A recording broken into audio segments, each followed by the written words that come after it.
A happy morning to one and all present here. A very warm welcome to you to the Bridge course on Building Sustainable Education.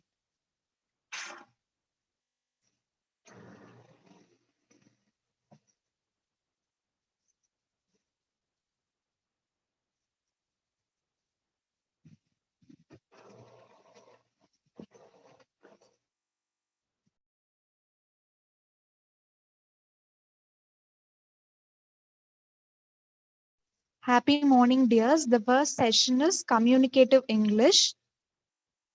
Are you ready?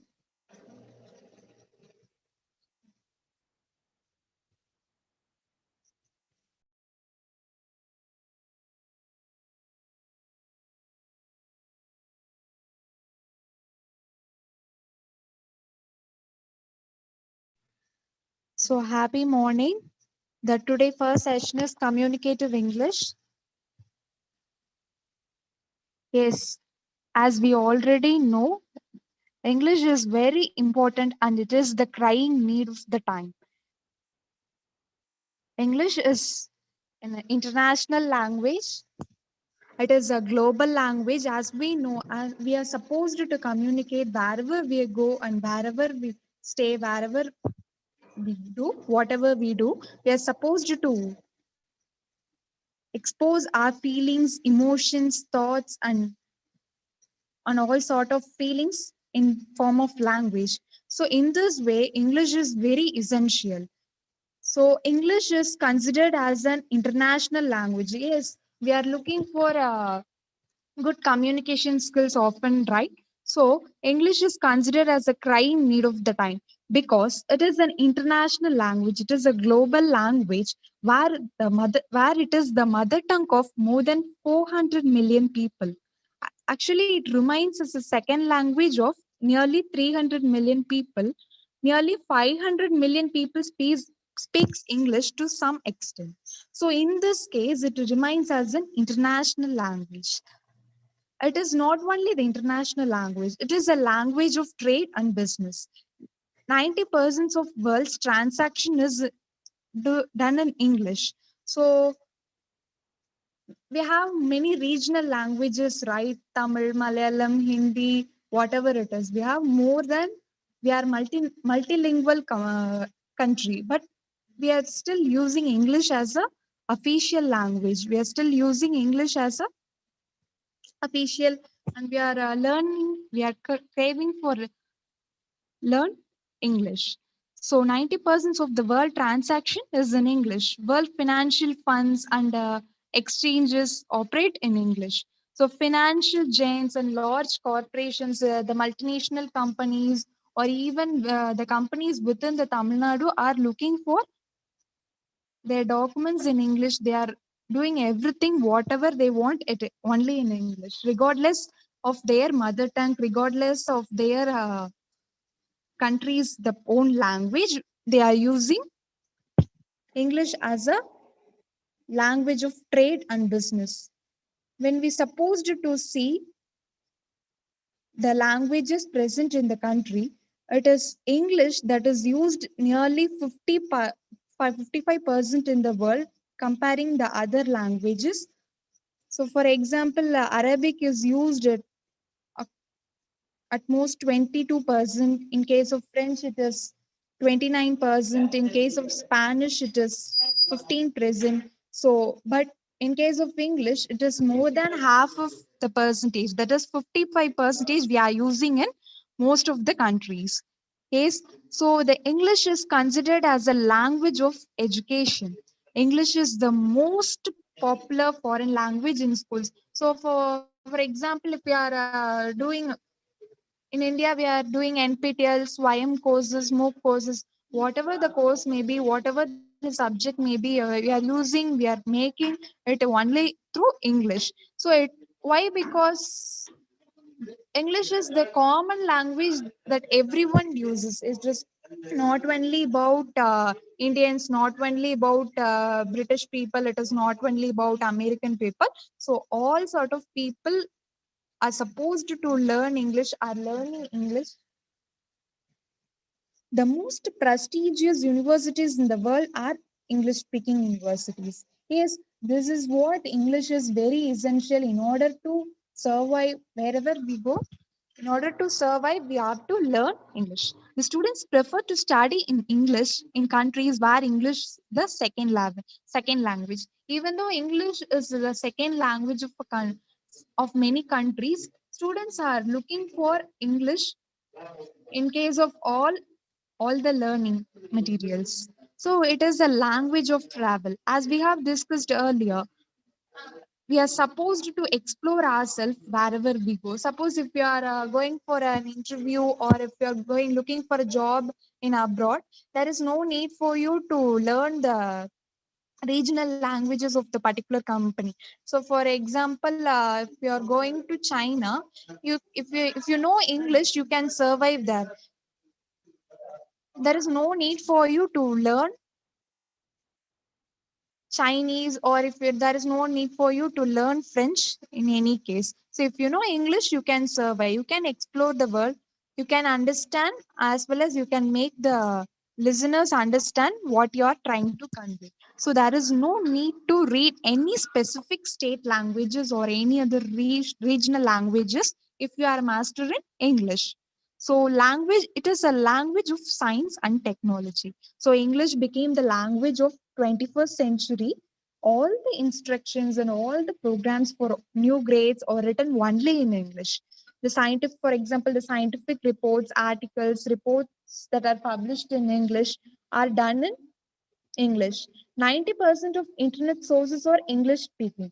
So if we are looking, as we belong to a Tamil background, we are not searching everything in Tamil. We are looking for every information in English. Likewise, the 90% of the internet sources are English speaking. So the overwhelming majority of information in all spheres, in all sort of areas, the English is the tool. So though the subject matter, the content is different, the tool used to convey the content, that is sports, science, news, entertainment, and whatever it is, the tool is English. So in this perspective, English is very important and very essential in order to survive wherever we go. So, in case of communication, yes, in case of communication, we can classify the communication into two types, that is verbal and non-verbal. So, the first type is verbal.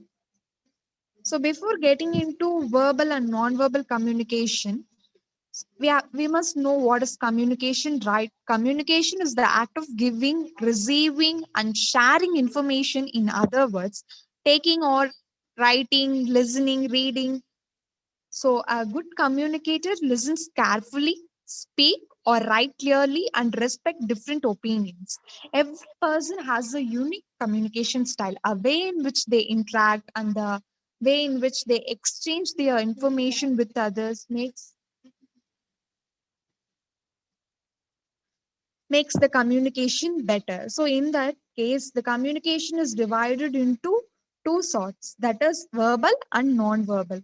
So, the verbal communication has been divided into two types, that is oral and written. In case of non-verbal communication, it is divided into body language and expressive behavior. So, what is verbal language? Verbal communication. Verbal communication is defined as the communication to express our views, informations, ideas in the form of sounds and words. The verbal part of communication refers to the words that we choose and how they are heard and interpreted. It uses the voice, word, language, the sentence to communicate with others. That is what the verbal communication is. It involves with the words, usage of words. So in case of verbal communication, we have to focus on the non-verbal communication cues too. So while we are communicating with one person, we are supposed to listen to that particular person, and we have to notify or notice the body gestures and as well as the facial reactions of the person in order to understand the true meaning, the true reaction of that particular person. We have to speak so soft.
Yes, in order to communicate effectively, we have to see the non-verbal communication cues also.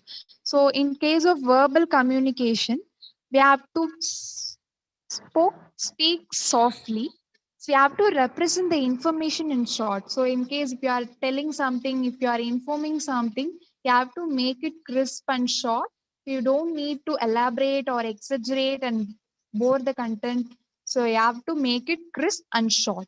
You have to be confident. So if when you're speaking your voice, through your voice, the listener, the receiver should understand that you're more confident, you're clear with your answer, you're clear with your point, and you're confident. So the your voice has to make them feel it. So in case of verbal communication, you have to be clear while speaking.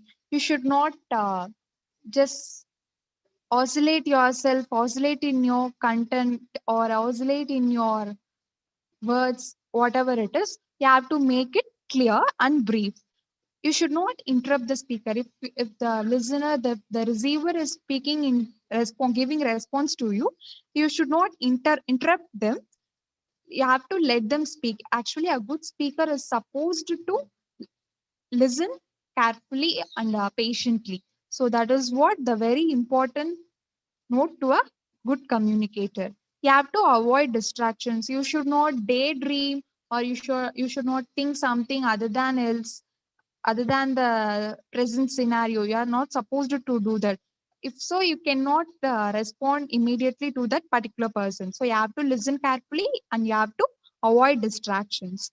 And the main thing is you have to maintain eye contact. So if you're not maintaining eye contact, it shows that you are not interested in that particular talk, particular conversation, or else it may be give many rooms for any assumptions, right?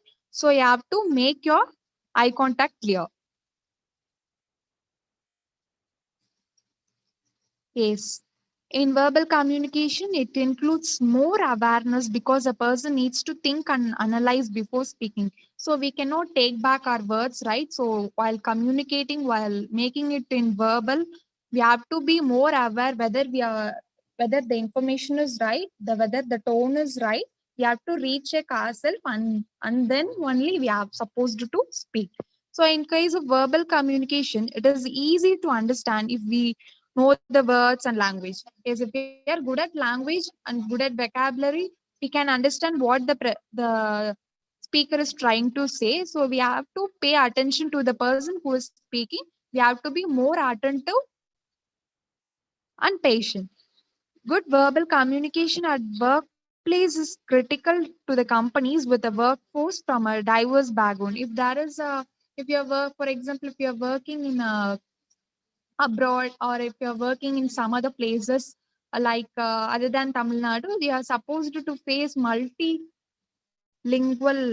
scenario in your place. So, in order to avoid the clashes, in order to avoid the misunderstandings, you have to be thorough with your at least one common language, that is English. So, if you learn English, it helps to reduce the barriers produced because of cultural or language differences. So, by learning English, to make it effectively, you can avoid the cultural and language difference wherever you go. The many multinational companies arranging trying to inculcate effective communication skills in their employees, which prove very beneficial in the long run. So, for example, we are supposed to hear, right, the language trainer has been hired to train the employees working in the particular company. Likewise, we are supposed to hear a lot. Why? Because the company is arranging such arrangements in order to make their employees effective in communication. If they are effective in communication, the business, the company will reach success soon. So, the communication of the employee is very important for the management as well as for ourselves, for our personal growth.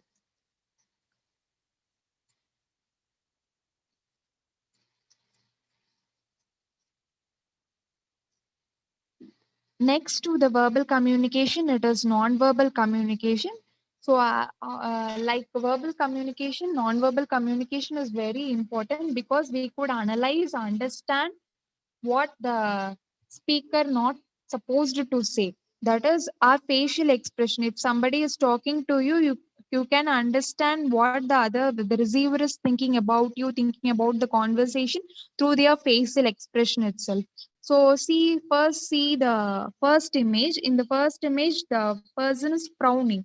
That is confused or disagreement look the to the receiver. So he or she has heard something. She feels dissatisfied or not happy with that particular content she have heard. So she responds in a frowning manner. So that is it may be taken as anger or dislike. We can take like that. So in the second expression, sh- the wrinkles in the skin shows that the person is confused or the person is sad. So we can understand the person's mood, behavior, thought process through the facial expressions itself. So in the third expression, the employee is so surprised of the news he has heard. So through facial expressions, we can understand what the speaker not supposed to speak. The second to nonverbal communication is gestures. The way we use our hands, the way we show our hands, the way we use to show actions make the gestures. So the gestures are the small bodily movements that transmit some message. It can be the transmission of specific information. It may be done consciously or else involuntarily. So, for example, if you are asking, may I come in into the class, the staff will respond, yes, come in. In case of non-verbal communication, she will respond by showing her hands, waving her hands. She will respond, right? So, this is a gestures. We have to be careful while we are speaking to a higher official or whoever we are speaking. We have to be more careful regarding that.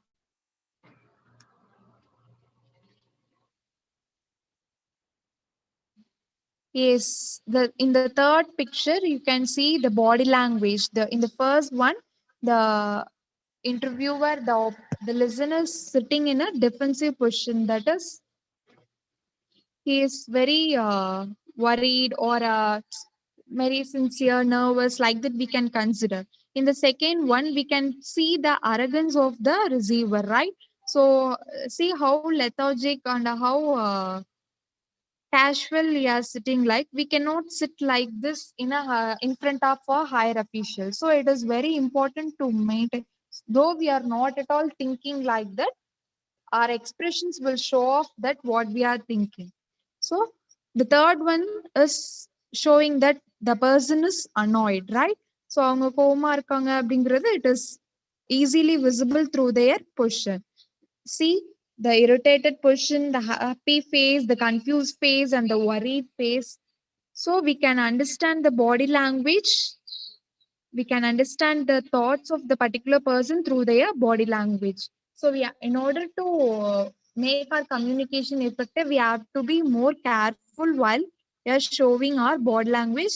Sometimes it may be it comes consciously, and sometimes it comes under unconsciously. So clothes, yes, in case of non-verbal communication, clothes are very important. So it is a movie, The Pursuit of Happiness. In this movie, the hero is supposed to attend an interview. He won't go in a good dressing manner. So see to that image that hero is standing like as he used to be in his house. So it is not the proper way to get into the interview.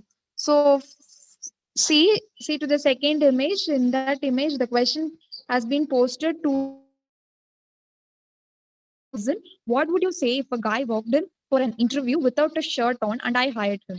So if the question is posted in this way, but the hero has tackled the question in a very smooth way. He must have had on some really nice pants. Actually, he's asking about the dirty shirts, but the hero is responding like that his pants are nice, like that. So it is a humorous one, but the interviewer has accepted that answer and has given him the work. But in reality, we cannot expect the same from the person. So in order to make ourselves good, present ourselves good, we have to concentrate on our clothes also. So it also communicates to the person. So it express our socio-cultural characteristics. If for example, if you are coming from a Tamil background, you are supposed to wear sari. You used to wear sari. In case of girls, in case of boys, they will wear dhoti, right? So in such cases, we are supposed to express our own Tamil culture in our dressing sense. We can understand that culture through our dress. So, in order to be make present ourselves good, we have to make our dressing sense very professional. So, in case of eye contact, as we have discussed in verbal communication, eye contact is considered as one of the very important cues of non-verbal communication. So as we already know, as we have already heard, eyes are the windows to the soul. So eye contact constitutes a very important factor to face communication. So our discomfort or nervousness can be shown and it can be easily visible in case of brief eye contact. So we are supposed to maintain eye contact properly. So our eyes can express the feelings, smiling eyes, or anger, a painful, evasive eyes. So yeah, in order to present ourselves good, you have to maintain eye contact, as well as we have to understand the listener and receiver, right? So in that case, we are supposed to maintain eye contact to understand the people. So next to eye contact, it is silence. Yes, the silence speaks louder than words. It lays down the relationship between the communicators and their attitude towards each other. The silence shows the inability to converse further. So if you are silent in an interview, if you can't answer to a particular question, you are maintaining silence in that scenario. It shows that you are unaware of that particular answer. You are not knowledgeable about this particular topic. So the silence can also elucidate and explain your personality, your knowledge based on the content. So we have to we have to look after to the silence to whether to use it in an appropriate position. So in case of non-verbal communication, there are some indicators to indicate the mood or understand the particular thought process of the listener. That is, in case if it is a positive one, we can expose to a smile, open posture, interested expression, their moderate eye contact, accurate pitch and volume of voice. These all comes under positive indicators. In case of negative, in negative, we can classify it into two types, that is either submissive or aggressive. Submissive shows that you are feeling inferior, that is your floundering voice, defensive arms, and a very slow and less audible speech, fretting expressions like if you are showing off like you are visibly anxious, and your deceitful looks, untrustworthy or double-minded person. So these are all the negative submissive indicators. In case of aggressive, negative aggressive indicators, it is the harsh voice, wagging finger, fast speech, and superiority expressions, immoderate eye contact. So these and all denote the negative aggressive expressions of a people. So we have to be more careful while you are using it. So next to that, the techniques to be a master in English. That is, we are supposed to read newspaper. So if we read newspaper, we can know the general knowledge. We can get in touch with the current affairs of the scenario of the day. So it makes us knowledgeable as well as effective. So if you can't read a newspaper, if you feel it is vague to you, you can read your favorite columns. That is, some of you may interested in sports, some of you may interested in business. So you can, some of you may interested in journalism too. So those who are interested in journalism, you can look for economical column, editorial boards. You can go for it. In case of business, there are many pages regarding business have been produced in newspapers. You can go for that. Those who are fond of sports, you can go for sports news. So whatever the news may be, if you are repeatedly reading it in English, it will unconsciously develop your communication skills. So if you are not interested in these things, kindly make it. So if you are not interested in these things, kindly make it by reading at least your horoscopes, right? So in every English newspaper, the horoscopes are coming. In case of Indian Express, daily they are providing horoscopes. At least in such case, you can use your try to read those horoscopes. English as the language of social media. Yes, nowadays we are using social media in high sense, right? So we can use English as a tool while we are chatting. We are mostly using WhatsApp, Facebook, Twitter, Instagram, like that, right? So we can use English in such instance. We can use English for chatting purpose instead of using bilingual languages. Instead of using your mother tongue or Tamil or whatever it is, we can try to use English in case of chatting, in case of posting pictures. We are posting quotes, right? We are supposed to use English in such instances.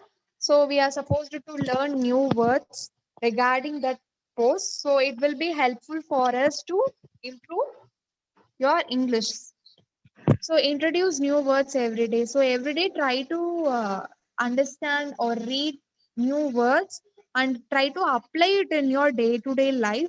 So if you are reading or if you are coming to know a particular word, kindly you apply it in the day-to-day life and tell it to your friends. Construct a sentence based on that scenario, that particular word. So if you are doing it regularly, your vocabulary power will surely increase. There is no need for you to mug up those words. Yes, if you are applying it in the practical situation, it will be automatically stored in your mind. So it will help you to enrich your vocabulary.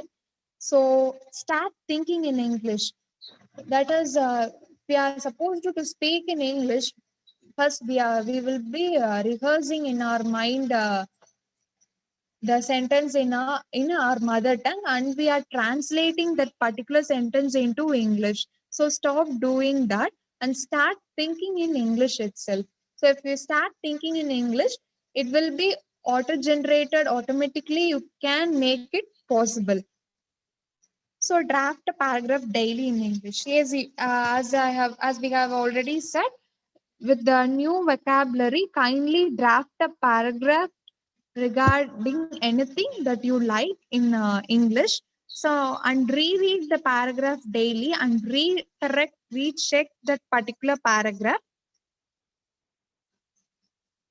in order to improve your communication skills. So, read the articles. Is for example, if you are interested in particular sort of information, if you are interested in myth or in case of cine newses movies, you can read the updates of the news, updates of your subject. If in case if you are looking forward to become a chartered accountant, kindly look into the articles related to that particular profession or particular sort of area that is interested to you. So read those articles and try to make it in English, and try to uh, make it in English, try to explain that article in English. So in that case, you can understand, you can explore English. So use the accurate pronunciation. If you are reading or if you are trying to understand a new word, kindly look for the pronunciation in Google. The pronunciation for every word is available in Google. So you can get into the Google and you can check the correct pronunciation. So while you are practicing itself, you can use the correct pronunciation. So it will make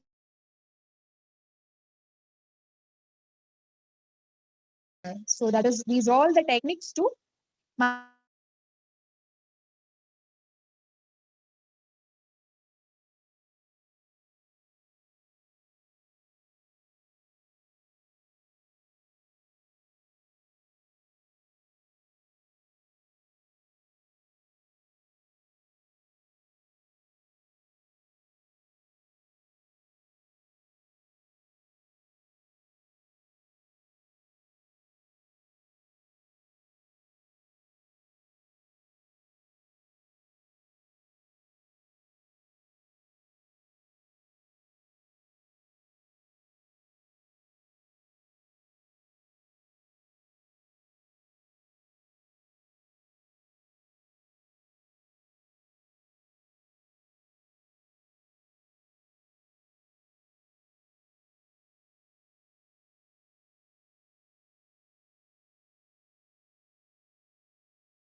your English. Now I request Miss A. Deepa to take over the session.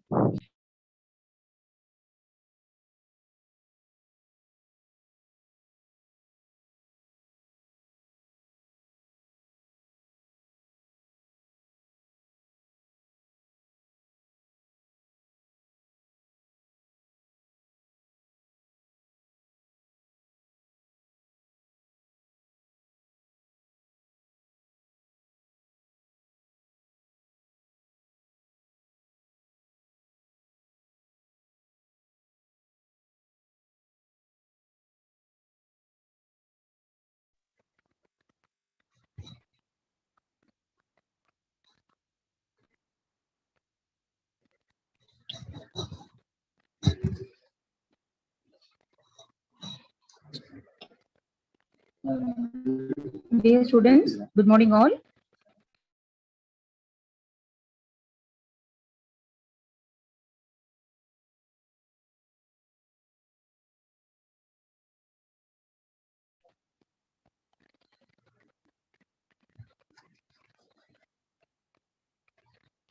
Students, now we are going to see some basic mathematics. Okay. And first topic என்ன பார்க்க போறோம் பாத்தீங்கன்னா set theory பார்க்க போறோம். சரிங்களா?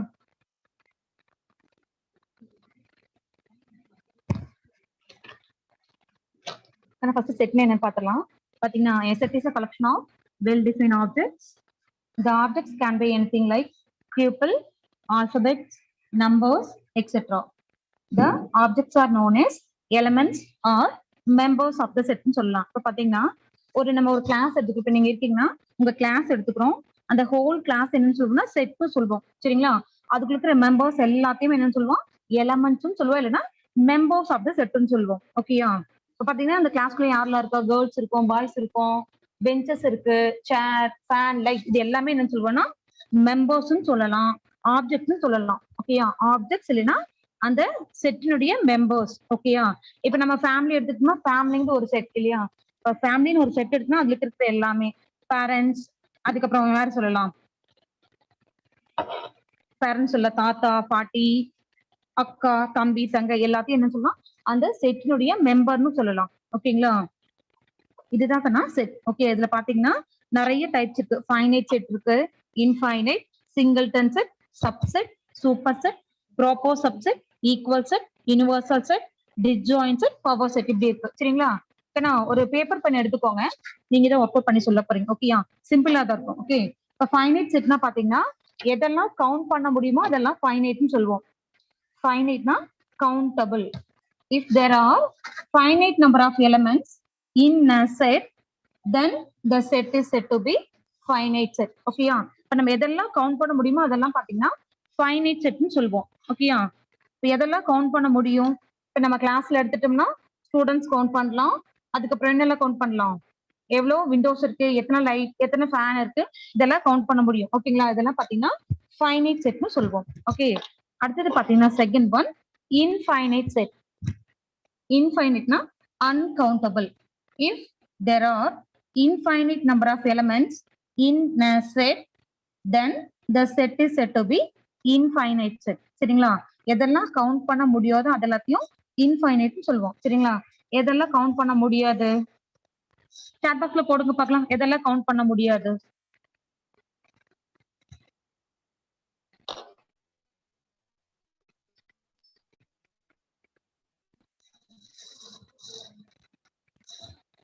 எதெல்லாம் count பண்ண முடியாது? ஸ்டார் கவுண்ட் பண்ண முடியாது, சுகர், ஹேர், சாண்ட், இது மாதிரி ஏதாவது எக்ஸாம்பிள் சொல்லுங்க பார்க்கலாம். சாட் பாக்ஸ்ல போடுங்க எதெல்லாம் கவுண்ட் பண்ண முடியாதுன்னு சொல்லிட்டு.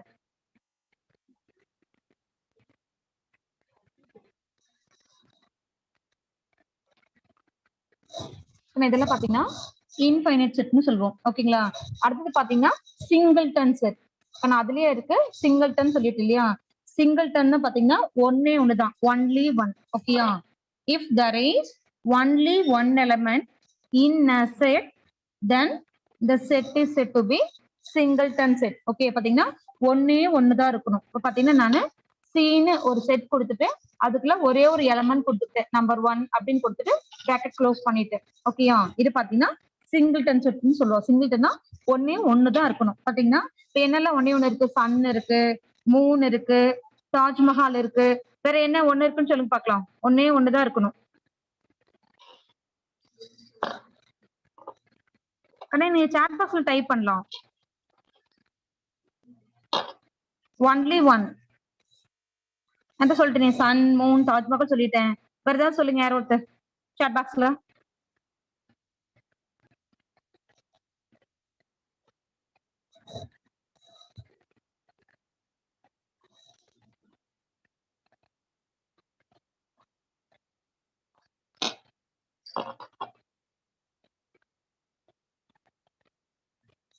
அடுத்தது பாத்தீங்கன்னா சப்செட் அண்ட் சூப்பர் செட்னு சொல்லுவோம். பாத்தீங்கன்னா subset definition, if every element of A is also an element of B. then A is said to be a subset of B and it is denoted by A is a subset of B. Okay.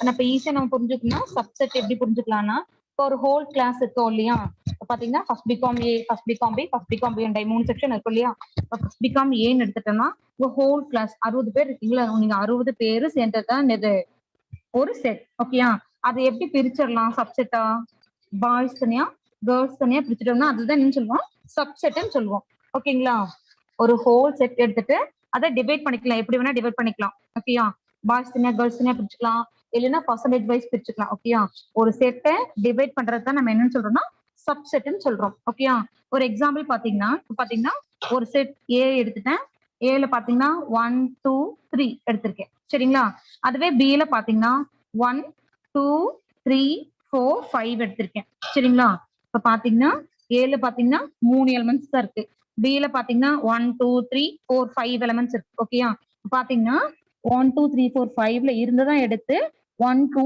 3 எழுதிருக்காங்க இல்லையாக்கனா இப்ப பாத்தீங்கன்னா பிங்கிறது super set ஏங்கிறது subset ஏன் சப்செட்னு சொல்றோம்னா ஒரு பெரிய செட்ல இருந்து ஒரு பாதி எலிமெண்ட்ஸ் மட்டும் எடுத்து எழுதுறத என்னன்னு சொல்லுவோம்னா சப்செட்னு சொல்லுவோம் சரிங்களா.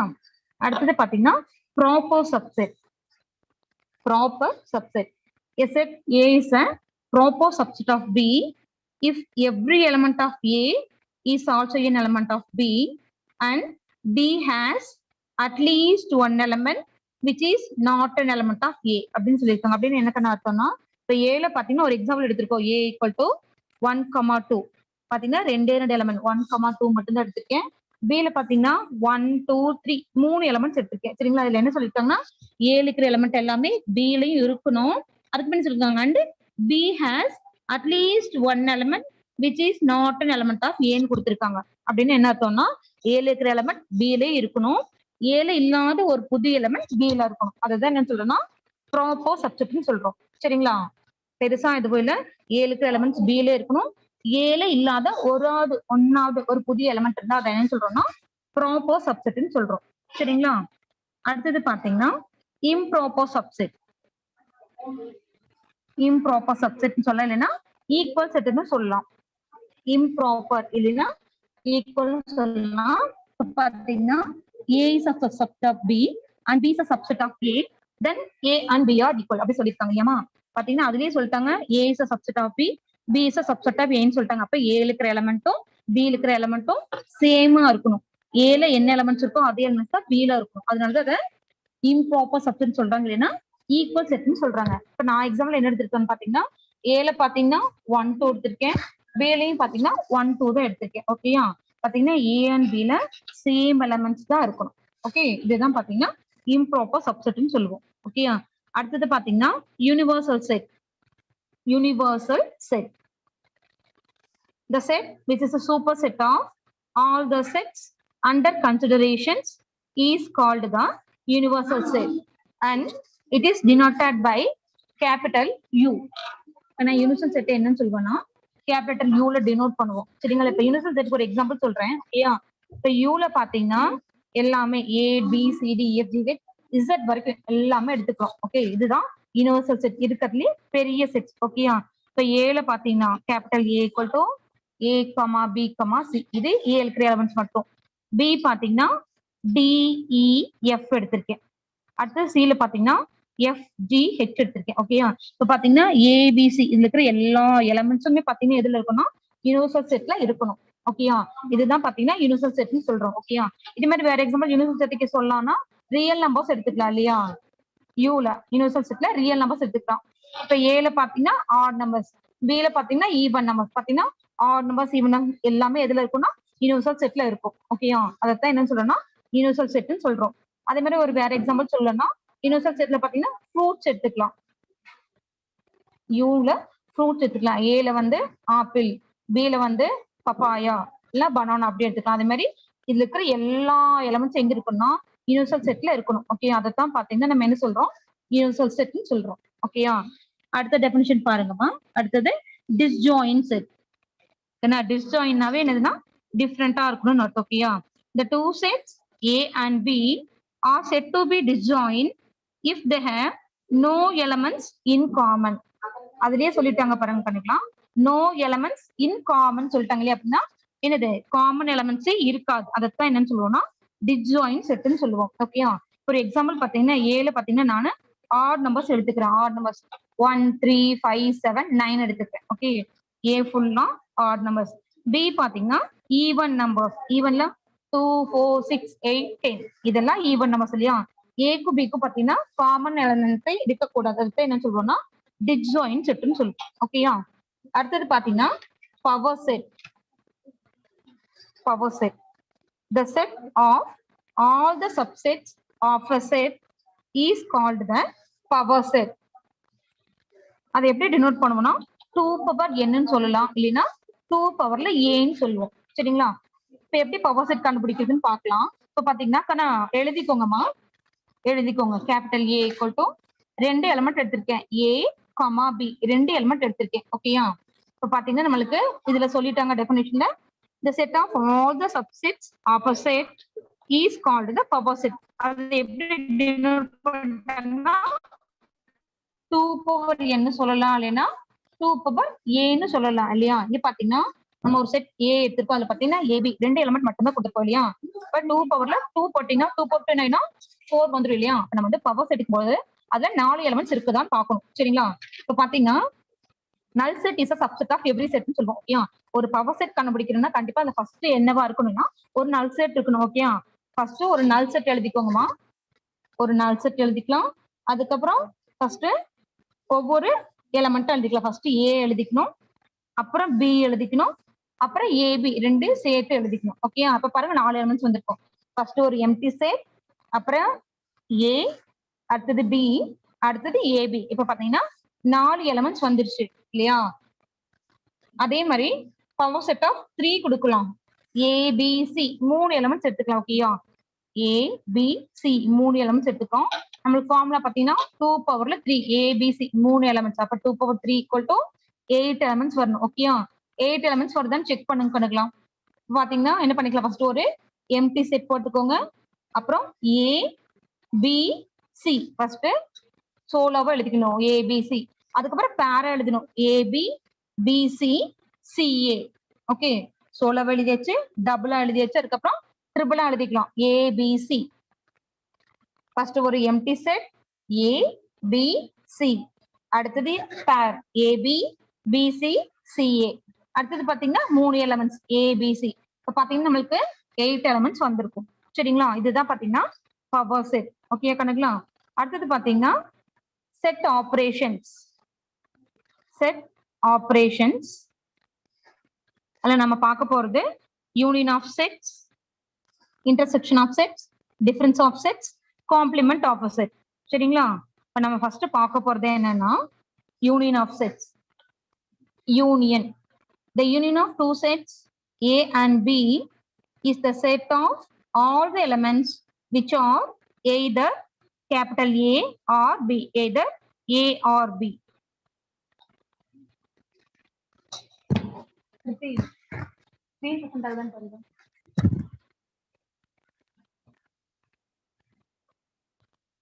பாத்தீங்கன்னா அதுலயே சொல்லிட்டாங்க யூனியன் ஆஃப் செட்ஸ் சொல்லிட்டாங்க. இப்போ யூனியனுக்கு டெஃபினிஷன் பாத்தீங்கன்னா இதுல என்ன சொல்லிருக்குங்க, the union of two sets A and B is a set of all the elements which are either A or B இல்லையா? எய்தர்னு கொடுத்துட்டாங்க. அப்ப அந்த செட் ஏல இருக்கலாம், இல்லைன்னா பில இருக்கலாம். ஓகே, யூனியனவை என்ன பண்ணிக்கணும்னா நம்ம ஜாயின் பண்ணிக்கணும். ஏல இருக்கிற எலிமெண்ட்ஸையும் பி இருக்கிற எலிமெண்ட்ஸையும் ஜாயின் பண்ணி எழுதுறது தான் நம்ம யூனியன் சொல்லுவோம். சரிங்களா? இப்ப பாருங்க எக்ஸாம்பிள் ஏ ஈக்குவல் டு 1 2 3 கொடுத்துருக்கேன் இல்லையா? அதே மாதிரி பில பாத்தீங்கன்னா 4 5 6 கொடுத்துருக்கேன். ஓகே, இப்ப என்ன பண்றோம்னா ஏல இருக்கிற எலிமெண்ட்ஸையும் பி இருக்கிற எலிமெண்ட்ஸையும் ஜாயின் பண்ணி எழுதிக்கிறோம். ஏல பாத்தீங்கன்னா 1 2 3, பில பாத்தீங்கன்னா 4 5 6. அப்ப 1 2 3 4 5 6. ஓகே, இந்த 6 எலிமெண்ட்ஸ் சேர்ந்தது தான் யூனியன் ஆஃப் செட்ஸ். ஓகேயா? அடுத்தது பாத்தீங்கன்னா intersection of sets. Second one intersection of sets. அதோட டெஃபினிஷன் பாருங்க கணக்கலாம். The intersection of two sets A and B is the set of all the elements which are common. இது பாத்தீங்கன்னா யூனியன்னா ஜாயின் பண்ணுவோம், இன்டர்செக்ஷனா common elements சொல்லுவோம். which are common of A and B. It is denoted by A intersection B equal to X belongs to A and x belongs to b. பாத்தீங்கன்னா ஏலயும் பிலயும் காமனா இருக்கிற elements தான் நம்ம என்னன்னு சொல்லுவோம்னா இன்டர்செக்ஷன் சொல்லுவோம். நீங்க எக்ஸாம்பிள் பாருங்க a equal to 4 5 6 7. ஓகே, இது a இருக்கிற எலிமெண்ட்ஸ். b ல பாத்தீங்கன்னா 6 7 8 கொடுத்திருக்கோம். ஓகேயா, ஏலயும் பிலயும் என்ன எலிமெண்ட்ஸ் காமனா இருக்குன்னு பாருங்க. a ல 4 5 இருக்கு, b ல பாத்தீங்கன்னா 6 7 8 இருக்கு இல்லையா. இங்க 6 7 பாத்தீங்கன்னா காமனா இருக்கு ஏலயும் பிலயும். பாத்தீங்கன்னா இன்டர்செக்ஷன்னா common elements x belongs to a and x belongs to b ரெண்டுலயும் காமனா இருக்கிற எலிமெண்ட்ஸ் தான் நம்ம என்ன சொல்லுவோம்னா இன்டர்செக்ஷன் சொல்லுவோம். அப்ப a intersection b equal to 6 and 7. ஓகேயா, இதுதான் பாத்தீங்கன்னா இன்டர்செக்ஷன். ஓகேயா, அடுத்தது பாத்தீங்கன்னா difference of sets. Difference of sets. A difference of two sets A and B is the set of those elements of A which are not the elements of B. பாத்தீங்கன்னா என்ன சொல்லிருக்காங்கன்னா அந்த element A ல இருக்கணும் ஆனா B ல இருக்க கூடாதுன்னு சொல்லிருக்காங்க. ஓகேயா, so A minus B equal to X belongs to A and X does not belongs to B. ஓகேயா, ஒரு எக்ஸாம்பிள் பாருங்க புரியுதுனா. பாருங்க A ல பாத்தீங்கன்னா 1 2 3 4, B ல 3 4 5 6. ஓகேயா, ஃபர்ஸ்ட் A மைனஸ் B பார்க்கும்போது A செட் மட்டும் பாருங்கன்னா A and B கம்பேர் பண்ணுங்க. காமன் எலிமெண்ட்ஸை கேன்சல் பண்ணிக்கோங்க. காமன் எலிமெண்ட்ஸ் இருக்கு இல்லையா, அதை கேன்சல் பண்ணிக்கோங்க. A ல பாருங்க 1 2 3 4, B ல 3 4 5 6 இல்லையா. அப்ப பாத்தீங்கன்னா A minus B first set மட்டும் எடுங்க. இப்ப பாத்தீங்கன்னா A and B ல காமன் இருக்க எலிமெண்ட்ஸ் 3 4 இல்லையா. 3 4 கேன்சல் பண்ணிக்கோங்க. A மைனஸ் B பார்க்கும்போது A ல பாத்தீங்கன்னா எந்த ரெண்டு எலிமெண்ட் கேன்சல் ஆகாம இருக்கோ அதை எடுத்து எழுதிக்கோங்க. A மைனஸ் பினா 1 2. ஓகேயா, A செட் மட்டும் பாக்குறதுன்னா ஃபர்ஸ்ட் என்ன இருக்கோ A மைனஸ் பினா A இருக்கு இல்லையா. அப்ப A இருக்கிற எலிமெண்ட்ஸ் மட்டும் எடுத்து எழுதிக்கணும், கேன்சல் ஆகாம இருக்கிற எலிமெண்ட்ஸ். ஓகேயா, அதே மாதிரி B மைனஸ் A பார்க்கும்போது B ல பாத்தீங்கன்னா 3 4 5 6 இருக்கு. A ல பாத்தீங்கன்னா 1 2 3 4 இருக்கு இல்லையா. இதையில என்ன பண்ணிக்கலாம், காமன் எலிமெண்ட்ஸ் நம்ம கேன்சல் பண்ணிக்கணும். இதுலயும் பாத்தீங்கன்னா 3 4 கேன்சல் ஆயிடும் இல்லையா. அப்ப பாத்தீங்கன்னா B மைனஸ் A, B ல கேன்சல் ஆகாம இருக்கிற ரெண்டு எலிமெண்ட் பாத்தீங்கன்னா 5 and 6 இல்லையா. இதுதான் B மைனஸ் ஏன்னு சொல்லுவோம். ஓகேயா, ஆனா இதே மாதிரி நீங்க ஒரு சம் ஒர்க் அவுட் பண்ணி பாருங்க. எழுதிக்கோங்கம்மா. A equal to 1 2 4 6 8, 1 2 4 6 8. இது A. ஓகேயா, அடுத்தது B equal to 2 3 4 5 6, 2 3 4 5 6. ஓகேயா, எனக்கு A மைனஸ் B யாராச்சும் கால்குலேட் பண்ணிட்டு சொல்லுங்கம்மா. A மைனஸ் B ஏன்னா சாட் பாக்ஸ்ல போடுங்க. A மைனஸ் B காமன் எலிமெண்ட்ஸை கேன்சல் பண்ணிக்கோங்க. A ல கேன்சல் ஆகாம என்ன எலிமெண்ட்ஸ் இருக்கோ அதை மட்டும் எனக்கு சாட் பாக்ஸ்ல போடுங்க.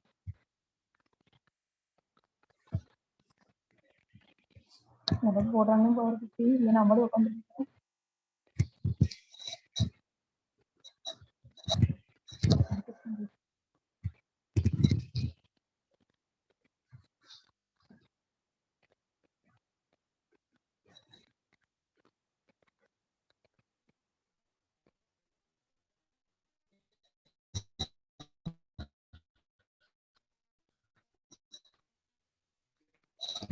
ஏழு பாருங்க 3 4 5 6 இல்லையா. காமன் இருக்கு 2 இருக்கு 4 இருக்கு 6 இருக்கு, கேன்சல் பண்ணிக்கலாம் இல்லையா. இப்ப பாத்தீங்கன்னா ஏழு கேன்சல் ஆகாத எலிமெண்ட் பாத்தீங்கன்னா 1 and 8. பாத்தீங்கன்னா A minus B equal to 1, 8. இங்க கேன்சல் பண்ணி டிஃபரன்ஸ் ஆஃப் செட். அடுத்து நம்ம பார்க்க போது பாத்தீங்கன்னா complement of a set. Complement. Okay, the set of all those elements of the universal set capital U which are not the elements of A is called the complement of a set. Okay, அப்ப complement என்ன சொல்றோம்னா universal set கூட compare பண்ண போறோம். சரிங்களா, அப்போ ஒரு example பாத்தீங்கன்னா capital U equal to universal set capital U equal to 1 2 3 4 5. Okay, universal set எடுத்துக்கிறோம். ஏல பாத்தீங்கன்னா 1 2 3 எடுத்துப்போம். சரிங்களா, இப்ப ஏவையும் யூனிவர்சல் செட்டையும் கம்பேர் பண்ணுங்க. ஏல இருக்கிற எலிமெண்ட்ஸ் எல்லாத்தையும் நீங்க ஸ்ட்ரைக் அவுட் பண்ணிருங்க யூனிவர்சல் செட்ல. இப்போ 1 2 3 இருக்குன்னா 1 2 3 ஸ்ட்ரைக் அவுட் பண்ணிருங்க. ரிமைனிங் பாத்தீங்கன்னா என்ன இருக்கு 4 5 இருக்கு இல்லையா. அதைத்தான் பாத்தீங்கன்னா A காம்ப்ளிமெண்ட் சொல்லுவோம். காம்ப்ளிமெண்ட்னா A டேஷ் இல்லைன்னா A பவர் சின்னு சொல்லுவோம். ஓகேயா, இப்ப A dash equal to universal செட்ல A இருக்கிற எலிமெண்ட்ஸை ஸ்ட்ரைக் அவுட் பண்ணிட்டு ரிமைனிங் என்ன எலிமெண்ட்ஸ் இருக்கோ அதை எடுத்து எழுதிக்கணும். அதுதான் பாத்தீங்கன்னா நம்ம காம்ப்ளிமெண்ட் ஆஃப் செட்னு சொல்லுவோம். சரிங்களா? அடுத்தது பாத்தீங்கன்னா arithmetic progression பார்க்க போறோம். arithmetic progression இப்ப sets and series பார்த்துள்ளோம்னா அதுலதான் பாத்தீங்கன்னா நம்ம சீரீஸ் பார்க்க போறோம். சீக்வன்ஸ் அண்ட் சீரீஸ் ஓகேயா? பாத்தீங்கன்னா டெஃபினிஷன் பார்க்கலாம். Definition of sequence: an ordered set of numbers increasing or decreasing is called the sequence. இப்போ ஒரு set of numbers அங்க எடுத்துக்க பாருங்க 5, 10, 15, 20, 25. இப்போ எல்லாத்துக்கும் டிஃபரன்ஸ் பாத்தீங்கன்னா 5 இருக்கு இல்லையா? ஆனா என்ன ஆயிட்டே போகுது? இன்க்ரீஸ் ஆயிட்டே போகுது இல்லையா? அதை வந்தீங்கன்னா இன்க்ரீசிங் சீக்வன்ஸ் சொல்லுவோம். ஓகே, அதே கீழே இருக்கிற எக்ஸாம்பிள் பாருங்க 40, 30, 20, 10. இந்த வேல்யூஸ் எல்லாம் எவ்வளவு டிஃபரன்ஸ் 10 இருக்கு. ஆனா என்ன ஆயிட்டா போகுதுன்னா டிக்ரீஸ் ஆயிட்டே போகுது. இது என்னன்னு சொல்லுவோம்னா டிக்ரீசிங் சீக்வன்ஸ் சொல்லுவோம். ஓகேயா? ஒரு செட் ஆஃப் நம்பர்ஸ் எடுத்துட்டு அது இன்க்ரீஸ் ஆனாலும் டிக்ரீஸ் ஆனாலும் அது என்னன்னு சொல்லுவோம்னா சீக்வன்ஸ் சொல்லுவோம். இன்க்ரீஸ் ஆனாது இன்க்ரீசிங் சீக்வன்ஸ், டிக்ரீஸ் ஆனாது டிக்ரீசிங் சீக்வன்ஸ் சொல்லுவோம். ஓகேயா? இதுதான் பாத்தீங்கன்னா சீக்வன்ஸ். ஓகே, அடுத்தது சீரீஸ் என்னன்னு பார்க்கலாம். சீரீஸ் டெஃபினிஷன் பாத்தீங்கன்னா sum of the sequence is called series. இப்ப நம்ம என்ன பார்த்தோம்? சீக்வன்ஸ் பார்த்தோம் இல்லையா? அந்த சீக்வன்ஸை சம் பண்ணும்போது வர்றதுதான் பாத்தீங்கன்னா சீரீஸ்ன்னு சொல்லுவோம். ஓகேயா? சீரீஸ்னா என்னன்னா சம் பண்றது, சீக்வன்ஸை சம் பண்றது. ஓகேயா? இப்ப நம்ம அங்க வேல்யூஸ் கொடுத்திருந்தோம் 40, 30, 20, 10 கொடுத்துருக்கோம்னா அந்த சீக்வன்ஸ் எடுத்துட்டு இடையில பிளஸ் சைன் போட்டுக்கோங்க. 40 பிளஸ் 30 பிளஸ் 20 பிளஸ் 10 இடையில பிளஸ் சைன் இருக்கணும். ஓகேயா? அது இருந்தா என்ன சொல்லுவோம்னா சீரீஸ்ன்னு சொல்லுவோம். சரிங்களா? இந்த சீரீஸ்லயே பாத்தீங்கன்னா 2 டைப் இருக்கு. ஃபர்ஸ்ட் ஒன் பாத்தீங்கன்னா arithmetic series, செகண்ட் ஒன் பாத்தீங்கன்னா geometric series. ஓகேயா? ஃபர்ஸ்ட் நம்ம பார்க்க போறது arithmetic series இல்லைன்னா arithmetic progression சொல்லலாம். அது மாதிரி geometric series இல்லைன்னா geometric progression சொல்லலாம். ஓகேயா? இப்போ arithmetic series என்னன்னு பார்த்தரலாம். A series in which the difference between any term and its preceding term is a constant is called the arithmetic series. The constant term is called the common difference அப்படின்னு சொல்லியிருக்காங்க இல்லையா? இப்ப பாத்தீங்கன்னா ஒரு series எடுத்துக்கிறோம்னா இப்ப பாருங்க எக்ஸாம்பிள்ல பாருங்க 2, 5, 8, 11, 14 இது ஒரு சீரீஸா எடுத்துக்கிறோம். ஓகேயா? அதுல என்ன சொல்லியிருக்காங்க? A series in which the difference between any term and its preceding term இல்லையா? ஒரு டேர்மும் அதுக்கு முன்னால இருக்கிற டேர்ம் எடுத்துக்கிறோம். அதோட டிஃபரன்ஸ் என்ன வருதுன்னு பாக்குறோம். சரிங்களா? அந்த டிஃபரன்ஸ் எப்படி இருக்கணும்னா கான்ஸ்டன்டா இருக்கணும். கான்ஸ்டன்ட்னா சேஞ்ச் ஆகக்கூடாது. இப்ப second term minus first term, third term minus second term, இந்த டிஃபரன்ஸ் கண்டுபிடிக்கும் போது அந்த வேல்யூ எப்படி இருக்கும்னா கான்ஸ்டன்டா இருக்கணும். ஓகேயா? இப்ப பாருங்க இதுல போட்டிருக்கோம் பாருங்க காமன் டிஃபரன்ஸ் எப்படி கண்டுபிடிக்கணும்? Second term minus first term இல்லையா? அப்ப இங்க செகண்ட் டேர்ம்ல என்ன இருக்கு? 5 இருக்கு.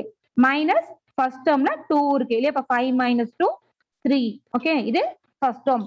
அதே மாதிரி செகண்ட் டி கண்டுபிடிக்கும் பாத்தீங்கன்னா third term minus second term இல்ல தேர்ட் டேர்ம் என்ன இருக்குன்னா 8 இருக்கு minus second term 5. 8 minus 5 3.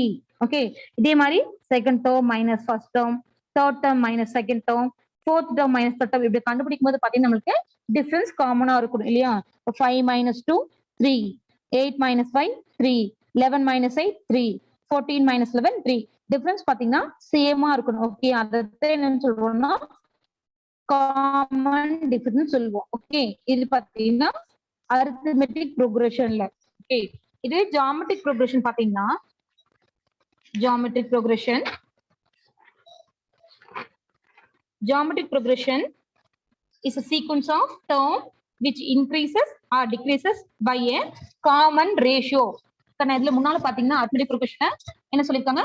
Common difference சொல்லிருக்காங்க இல்லையா? காமன் டிஃபரன்ஸ் தான் second term minus first term. ஓகேயா?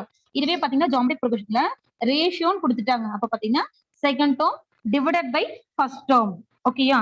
இல்ல எக்ஸாம்பிள் பாருங்கம்மா 5, 10, 20 எக்ஸெட்ரா போயிட்டே இருக்கு இல்லையா?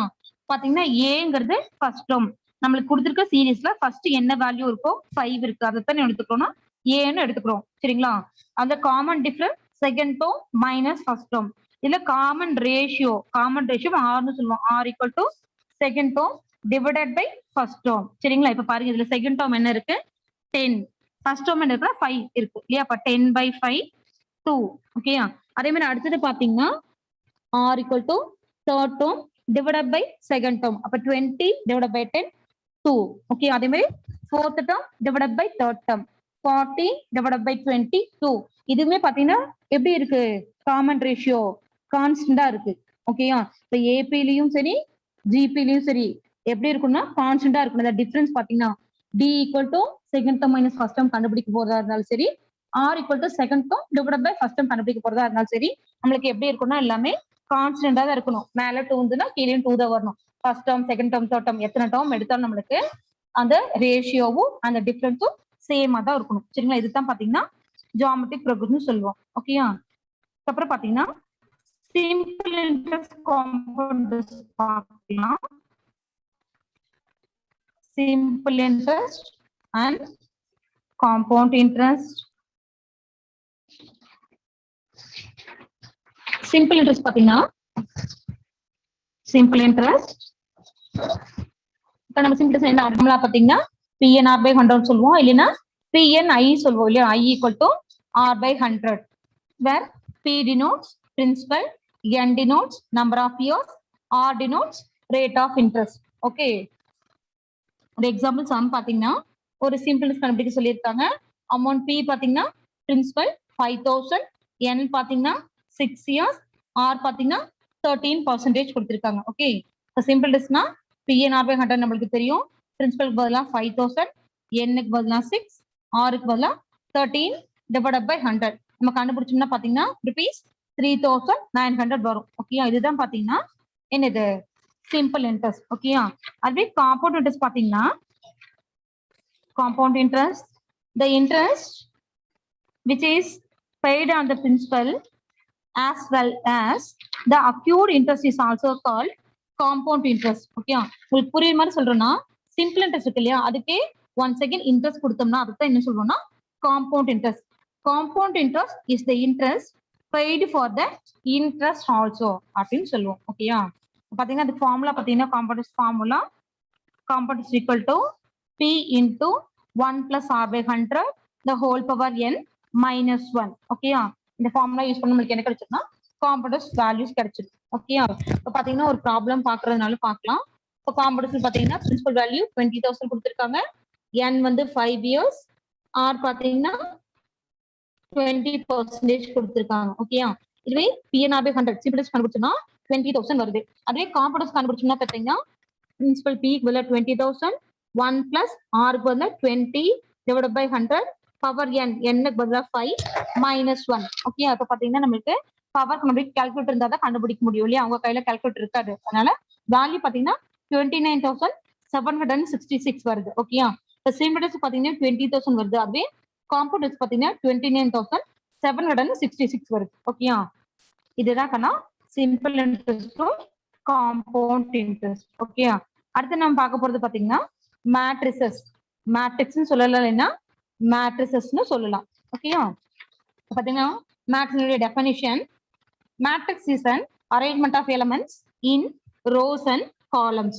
ஓகே, இங்க ஜெனரல் ஃபார்ம் ஆஃப் மேட்ரிக்ஸ் பாருங்கண்ணா, ஜெனரல் ஃபார்ம்ல இருக்கு பாருங்க, A of 11, A of 12, A of 13, A of 14, etcetera A of 1n இல்லையா. இப்போ 1 1 1 2 1 3 1n கொடுத்திருக்காங்க, அதுதான் பாத்தீங்கன்னா ஃபர்ஸ்ட் ரோ 1. ஓகே, அடுத்து பாத்தீங்கன்னா A of 21, A of 22, A of 23, A of 24 etcetera A of 2n இல்லையா. அப்போ எல்லாமே 2 1 2 2 2 3 இருக்கு இல்லையா, இதுதான் பாத்தீங்கன்னா ரோ 2ன்னு சொல்லுவோம். ஓகே, அதே மாதிரி பாத்தீங்கன்னா எக்ஸெட்ரா போயிட்டு A of m1, A of m2, A of m3, A of m4 etcetera A of mn. இந்த லாஸ்ட்ல mn இருக்குல்ல, அதுதான் கண்ணா ஆர்டர்.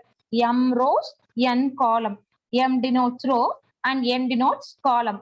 ஆர்டர் பாத்தீங்கன்னா m cross n இல்லையா. 1 1 1 2 1 3 1 4 இதெல்லாம் ரோ 1, 2 1 2 2 2 3 2 4 எல்லாம் row 2, m1 m2 m3 m4 mn இது பாத்தீங்கன்னா ரோனுடைய n. ஓகே, அது A of 11, A of 21, A of m1, அது பாத்தீங்கன்னா காலம் 1. இது பாத்தீங்கன்னா ரோ, இது காலம். A of 12, A of 22, A of m2, இது பாத்தீங்கன்னா காலம் 2. A of 13, A of 23, A of m3, இது காலம் 3. A of 14, A of 24, A of m4, இது பாத்தீங்கன்னா காலம் 4. அதே மாதிரி 1n 2n mn இது பாத்தீங்கன்னா காலம் m. ஓகேயா, இதோட ஆர்டர் பாத்தீங்கன்னா m cross n, m rows n columns இருக்கு சரிங்களா. இதுதான் பாத்தீங்கன்னா ஜெனரல் ஃபார்ம் ஆஃப் மேட்ரிக்ஸ். ஓகேயா. அடுத்தது பாத்தீங்கன்னா order of matrix. Order, the order of the matrix indicates the number of rows and number of columns in the matrix is called the order of a matrix. இப்ப பாத்தீங்கன்னா ஆர்டர்னா அந்த ஒரு matrix, இந்த மேட்ரிக்ஸ்ல எத்தனை row எத்தனை காலம் இருக்கு அப்படின்னு சொல்றதுதான் பாத்தீங்கன்னா ஆர்டர் ஆஃப் மேட்ரிக்ஸ். ஓகே, இங்க நான் எக்ஸாம்பிள் கொடுத்துருங்க பாருங்க. A equal to 2/2 கொடுத்துருக்கேன் இல்லையா. அது பாத்தீங்கன்னா 1 2 3 4 இல்லையா. அந்த 1 2ங்கிறது ஃபர்ஸ்ட் ரோ, 3 4ங்கிறது செகண்ட் ரோ, இந்த மாதிரி 1 3ங்கிறது ஃபர்ஸ்ட் காலம், 2 4ங்கிறது செகண்ட் காலம். ஓகேயா. இதுல பாத்தீங்கன்னா 2 ரோ 2 காலம் இருக்கு, அதனாலதான் அதுக்கு பாத்தீங்கன்னா 2/2 சொல்லியிருக்கோம் சரிங்களா. அதுவே B equal to பாருங்க 3/2 வந்திருக்கு இல்லையா. அப்ப பாத்தீங்கன்னா எத்தனை ரோ இருக்குன்னு பாருங்க, 2 6 10 இல்லையா. இது பாத்தீங்கன்னா 3 ரோ இருக்கு, காலம் பாத்தீங்கன்னா 2 and 4 இல்லையா. இப்ப பாத்தீங்கன்னா 3 ரோ இருக்கணும், 2 காலம் இருக்கு. இதுதான் பாத்தீங்கன்னா 3/2 ஆர்டர். ஓகே, அடுத்தது சி பாருங்கம்மா. சில 2 x 3 கொடுத்துருக்கேன் இல்லையா. 2 ரோ இருக்கு, 3 காலம். இப்ப 3 12ங்கிறது first column, 6 15ங்கிறது second column, 9 18ங்கிறது third காலம். ஓகேயா. 3 6 9ங்கிறது ஃபர்ஸ்ட் ரோ, 12 15 18ங்கிறது செகண்ட் ரோ. ஓகேயா. நம்மளுக்கு என்னன்னா ரோ எது காலம் எதுன்னு தெரிஞ்சா போதும், நம்ம என்ன பண்ணிடலாம் ஆர்டர் ஆஃப் தி மேட்ரிக்ஸ் கரெக்டா இண்டிகேட் பண்ண முடியும். ஓகே, அடுத்த டெஃபினிஷன் பாத்தீங்கன்னா டைப்ஸ் ஆஃப் மேட்ரிசஸ். பாத்தீங்கன்னா 15 டைப் இருக்கு. there are 15 types of matrices. First one, square of matrix. First one, square matrix. When the number of rows and number of columns are equal, then the matrix is said to be square matrix. என்ன ஸ்கொயர்னா எப்படி இருக்கணும், 4 பக்கமும் ஒரே மாதிரி இருந்தா தான் என்ன சொல்லுவோம் ஸ்கொயர் மேட்ரிக்ஸ் சொல்லுவோம் இல்லையா. நம்பர் ஆஃப் ரோஸும் நம்பர் ஆஃப் காலம்ஸும் ஈக்குவலா இருக்கணும். அப்ப என்ன பண்ணிக்கலாம், 2 ரோ 2 காலம் இருக்கலாம், இல்லைன்னா 3 ரோ 3 காலம் இருக்கலாம். இதைத்தான் நம்ம என்ன சொல்லுவோம்னா ஸ்கொயர் மேட்ரிக்ஸ் சொல்லுவோம். இப்போ எக்ஸாம்பிள் பாத்தீங்கன்னா A equal to ஒரு 3/3 மேட்ரிக்ஸ் எழுதிக்கலாம். ஃபர்ஸ்ட் ரோ பாத்தீங்கன்னா 1 2 3, இது ஃபர்ஸ்ட் ரோ. செகண்ட் ரோ பாத்தீங்கன்னா 4 5 6, தேர்ட் ரோ 7 8 9. பாத்தீங்கன்னா 3 ரோ 3 காலம் இருக்கு இல்லையா. இதைத்தான் பாத்தீங்கன்னா ஸ்கொயர் மேட்ரிக்ஸ் சொல்லுவோம். 2/2 இருக்கலாம், 3/3 இருக்கலாம், இல்லைன்னா 4/4 இருக்கலாம். இதைத்தான் என்ன சொல்லுவோம்னா ஸ்கொயர் மேட்ரிக்ஸ் சொல்லுவோம். ஓகேயா. அடுத்தது row matrix. If there is only one row in the matrix, then the matrix is said to be row matrix. Okay, for example பாருங்க. A equal to 1 3 5 7, 4 எலிமெண்ட்ஸ் எழுதியிருக்கேன். பாத்தீங்கன்னா ஒரே ஒரு காலம் 4 எலிமெண்ட்ஸ் இருக்கு இல்லையா. ஆர்டர் பாத்தீங்கன்னா 1/4 இல்லையா.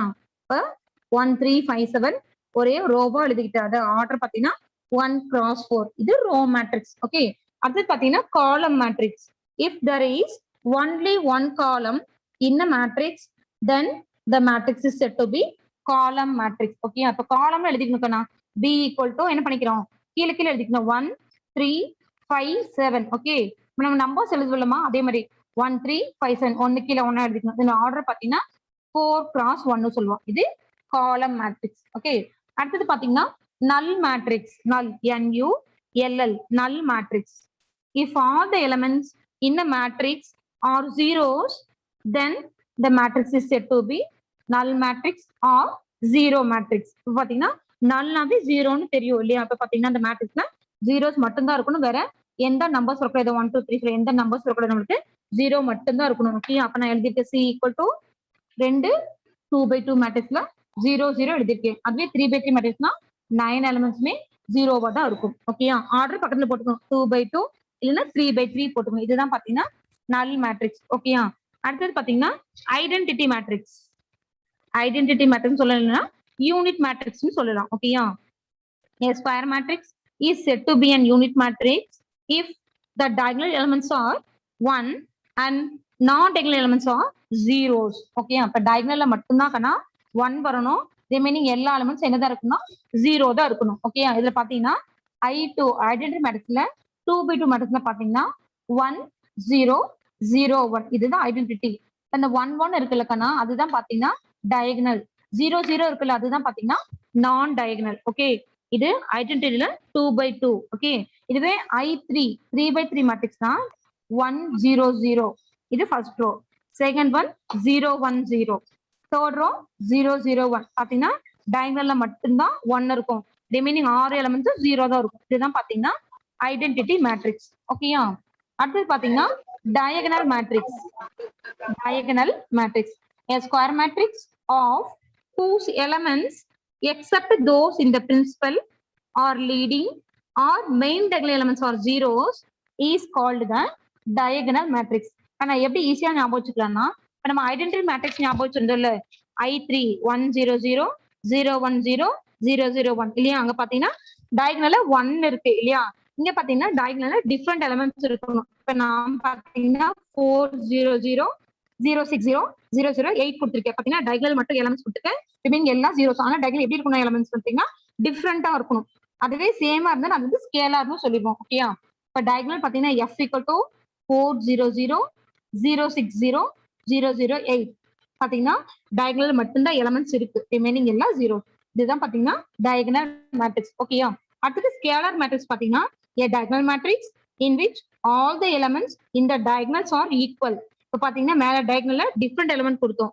அதுவே ஸ்கேலார்னு பாத்தீங்கன்னா அந்த டயகனல் எலிமெண்ட்ஸ் மூணுமே சேமா தான் இருக்கணும். இப்போ பாத்தீங்கன்னா 5 0 0 0 5 0 0 0 5 டயகனல்ல மட்டும் பாத்தீங்கன்னா ஒரே எலிமெண்ட் தான் 5 கொடுத்துருக்கேன். அது எப்படி எழுதிக்கலாம்னா g equal to scalar 5 5 5. Okay, இது வந்து ஸ்கேலார்னு சொல்லுவோம். அடுத்தது பாத்தீங்கன்னா symmetric matrix. Symmetric matrix, a square matrix such that A equal to A of ij equal to A of ji for all I and j is called symmetric matrix. ஆனா symmetric என்ன இருக்குன்னா row காலம் நம்ம change பண்ணாலும் அந்த மேட்ரிக்ஸ்ல எந்த changes ஆகாது. ஓகேயா? இப்போ பாத்தீங்கன்னா ஒரு எக்ஸாம்பிள் எழுதிருக்கேன் பாருங்க. A equal to first row 1 2 3, second row 2 4 5, third row 3 5 6. ஓகேயா? இப்போ பாத்தீங்கன்னா ஒரு ரோவையோ ஒரு காலத்தையோ நம்ம சேஞ்ச் பண்ணி எழுதினாலும் அந்த மேட்ரிக்ஸ் அப்படியே தான் நம்மளுக்கு வரும். இப்ப பாருங்க 1 2 3 ரோல இருக்குல்லமா, அது காலம்னு எழுதினாலும் 1 2 3 தான். செகண்ட் ரோ 2 4 5 அது காலம்னு எழுதினாலும் 2 4 5 தான். தேர்ட் ரோ பாருங்க 3 5 6 காலம்னு எழுதினாலும் 3 5 6. இப்ப பாத்தீங்கன்னா ஏ மேட்ரிக்ஸை டிரான்ஸ்போஸ் பண்ணி எழுதினாலும் ரோ காலம் இன்டர்சேஞ்ச் பண்ணாலும் நம்மளுக்கு எந்த சேஞ்சஸ் ஆகக்கூடாது. அப்படி எழுதுறதுதான் பாத்தீங்கன்னா சிமெட்ரிக் மேட்ரிக்ஸ் சொல்லுவோம். ஓகேயா? அடுத்தது பாத்தீங்கன்னா skew symmetric matrix. A square matrix such that A of ij equal to minus A of ji. இதே சிமெட்ரிக் மேட்ரிக்ஸ் தான் முன்னால மட்டும் பாத்தீங்கன்னா நெகட்டிவ் சைன் இருக்கும். அதைத்தான் என்ன சொல்லுவோம்? ஸ்கியூ சிமெட்ரிக்னு சொல்லுவோம். ஓகேயா? இப்ப பாத்தீங்கன்னா ஒரு எக்ஸாம்பிள். இப்போ இந்த 1 2 3 1 2 3 போட்டோ இருக்குன்னா மேல பாருங்க அந்த 1 3 பை 3 ஃபர்ஸ்ட் 1 மட்டும் விட்டுருங்க. 2 3 இருக்கு இல்லையாப்பா ரோல காலம்லயே 2 3 இருக்கு. ஆனா நம்ம போட வேண்டிய சைன் பாத்தீங்கன்னா என்ன சைன் இருக்கோ அதுக்கு ஆப்போசிட் சைன் போடணும் இல்லையா? அப்போ 1 2 3 இங்க பாத்தீங்கன்னா ரோல 1 -2 -3 போடணும். அடுத்தது 4 5 இருக்கு 4 -5 போடணும். என்ன சைன் இருக்கோ அதுக்கு ஆப்போசிட் சைன் போடுறதுதான் ஸ்கியூ சிமெட்ரிக்னு சொல்லுவோம். ஓகேயா? அடுத்தது பாத்தீங்கன்னா orthogonal matrix. A square matrix A is said to be an orthogonal matrix if A dash into A equal to A into A dash equal to identity matrix. பாத்தீங்கன்னா ஏவும் A dash ரெண்டையும் பண்ணா நமக்கு என்ன கிடைக்கும்னா ஐடென்டிட்டி மேட்ரிக்ஸ் தான் கிடைக்கும். உங்களுக்கு ஐடென்டிட்டி என்னன்னு தெரியும் இல்லையா? 1 0 0 1 இல்லைன்னா 1 0 0 0 1 0 0 0 1 அந்த ஏவையும் ஏ டேஷும் மல்டிப்ளை பண்ணும்போது நமக்கு ஐடென்டிட்டி மேட்ரிக்ஸ் தான் கிடைக்கணும். அதுதான் ஆர்த்தோகோனல் மேட்ரிக்ஸ் சொல்லுவோம். ஓகேயா? அடுத்து பாத்தீங்கன்னா singular matrix. A square matrix capital A is said to be singular if the determinant of A equal to 0. இப்போ பாத்தீங்கன்னா ஒரு மேட்ரிக்ஸ் எடுத்துட்டு அந்த மேட்ரிக்ஸ் நம்ம டிட்டர்மினன்ட் கண்டுபிடிக்கணும். டிட்டர்மினன்ட் கண்டுபிடிக்கும் போது ஈக்குவல் டு 0 வந்துச்சுன்னா அது சிங்குலர்னு சொல்லுவோம். அதுவே நாட் ஈக்குவல் டு 0 0 இல்லாம வேற ஏதாவது ஆன்சர் வந்துச்சுன்னா அது வந்து நான் சிங்குலர்னு சொல்லுவோம். ஈக்குவல் டு 0னா சிங்குலர், நாட் ஈக்குவல் டு 0னா நான் சிங்குலர். சரிங்களா? அடுத்தது பாத்தீங்கன்னா sub matrix.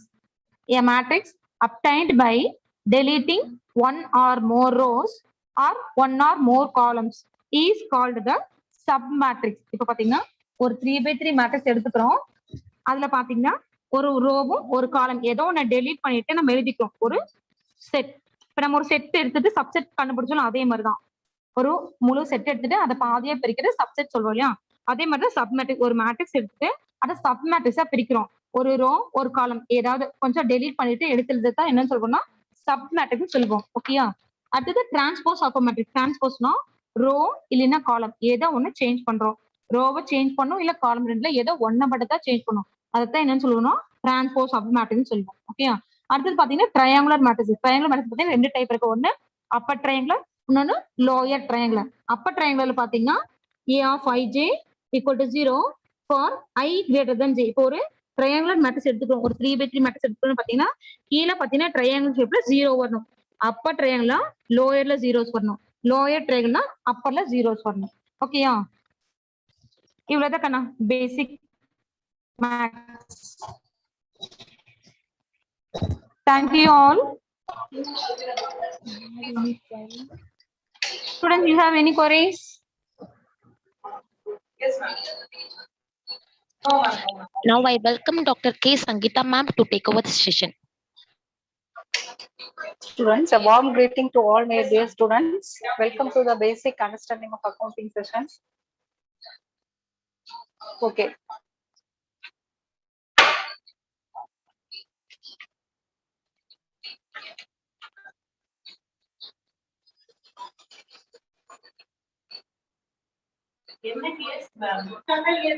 Understand.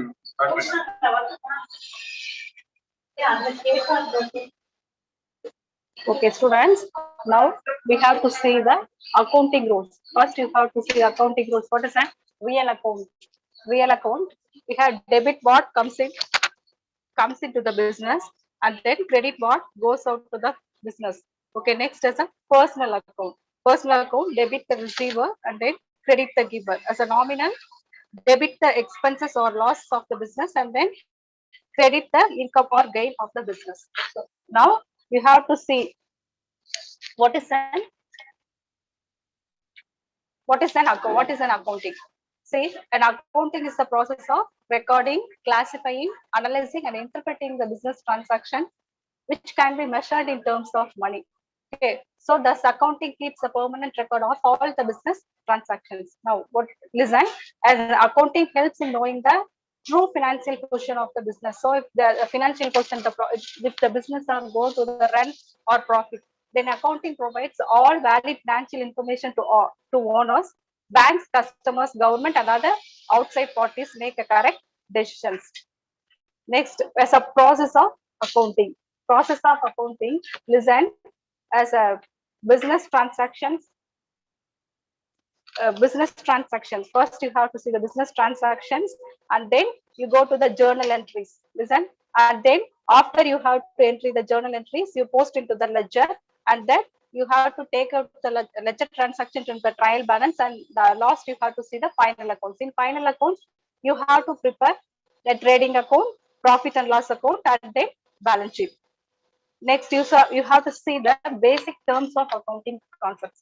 Basic terms, types of assets you have to see fixed assets, current assets, and then investments. What is an assets? Assets are the resources owned and controlled by the business enterprises. For example, land, machinery, furniture, cash, bank balance, stock, etc. These are the assets. But next, you have to see the fixed assets. What is the fixed assets? These are the assets purchased for a long period, that is more than 1 year. For example, as a land, building, plant and machinery, vehicles, furniture and office equipment, etc. So these assets form of the business infrastructure of the company. So these assets are not held for sales. The next, basic terms as a current assets. These assets are required to carry on the day-to-day business activities. For example, in the business transaction, you have to see the inventories. Inventories means as a raw material, work in progress, finished goods, and then cash balance, bank balance, debtors, receivables. Investment. What is an investment? When a business enterprises put in surplus funds in shares or bonds of governments, it is known as investments. So the investment generate income as a dividend, etc. So they generate gains or loss when they sold. As a basic terms, as a liabilities. Next, liabilities or obligations of the business enterprises that are payable to the outsiders to the owners of the business. For example, as a bonus capitals, borrowing from outsiders, and then creditors, payables. These are the liabilities of the business. As a types of liabilities. In the business, you have to see that long-term liabilities. Long-term liabilities and any liability payable after a period exceeding as a 1 year. For example, as a bonus capital, banks loans for more than 1 year. These are the long-term liabilities of the business. as a basic terms, as a current liability. Any liability payable within a year or a liability incurred in a day-to-day course of a business. Creditors payable, and then bank overdraft, short-term liabilities, short-term credits, etc. So these are the current liabilities of the business. These are payable to current liabilities as the immediate payable.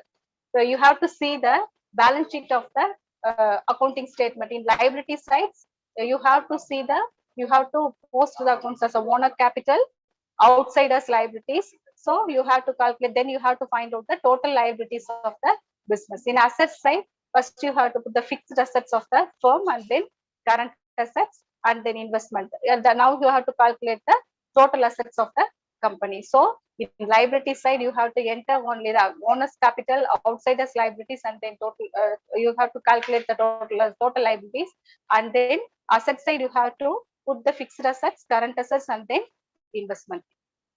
Next, you have to see the financial positions. What is the financial positions? You have to find out the financial position in which way. First, you have to you know the total assets. In total assets, you have to calculate. Listen, assets minus outsiders liabilities. In that, you have to get the bonus capital. So the financial position is said to be a stronger if the assets are more than outsiders liabilities. So if there is a profit, means your financial position must be a stronger. Okay, financial performance. So excess of income over expenses is known as a net profit. Excess of income over expenses. Your company will be a positive minus. It means as your income is to be an over than the expenses. So you have to get the net profit, and then excess of expenses over income is as a net loss. If the company has to be a loss side, means your expenses will be a higher. So every business strives to earn profit. Next is a financial performance. Then as a net profit is added and net loss is deducted from the owner's capital. Listen, as assets minus outside liabilities is equal, you have to find out the bonus capital. So in owner's capital is in capital plus net profit, or capital minus drawings plus incomes minus expenses. So accounting process, accounting cycles, maybe first you have to note out the analysis of a business transactions. Next is you have to get documentations, and then recording the transactions. After recording the transactions, you have to classify the accounts, and then after classifying, you have to summarize the transactions, and then you have to find out the financial positions in the last stage. Next, you have to see as a business transactions. Business transactions, you have to put the journal entries. In journal entries, first you have to collect the information from the vouchers, and then you have to prepare the journal entries. After preparing the journal entries, you have to enter the entries in the ledger account. After ledger account preparations, you have to prepare the trial balance, and then you have to find out the final accounts of the concern. In final accounts, first step you have to prepare trading account. Trading accounts, you have to a company direct and indirect expenses has to be recorded. Trading as a raw material purchase and other company expenses and incomes. Next, you have to put the transactions, the profit and loss account, the company expenses and then incomes, and then balance sheet. You have to put the transactions in the assets and liabilities. In journal entries, you have to see documentation and recording first, and then ledger. You have to classify the ledger. In ledger, which ledger? KASC ledger, personal ledger, and other ledgers. And then trial balance. You have to summarize those ledger transactions, and then final accounts. You have to bifurcate, and then you have to prepare the final account for a trading profit and loss account, and then balance sheet. Next is what is an account? An account is the device to record business transactions. Is it? So there are various accounts are prepared for each assets and liabilities and incomes and expenses. So account has two sides. Yeah, one is an assets and liability side. So account is as a debit and credit sides. So account is not, there's a definition is there. Accounting is defined as the art of recording, classifying, and summarizing transactions to the monetary terms.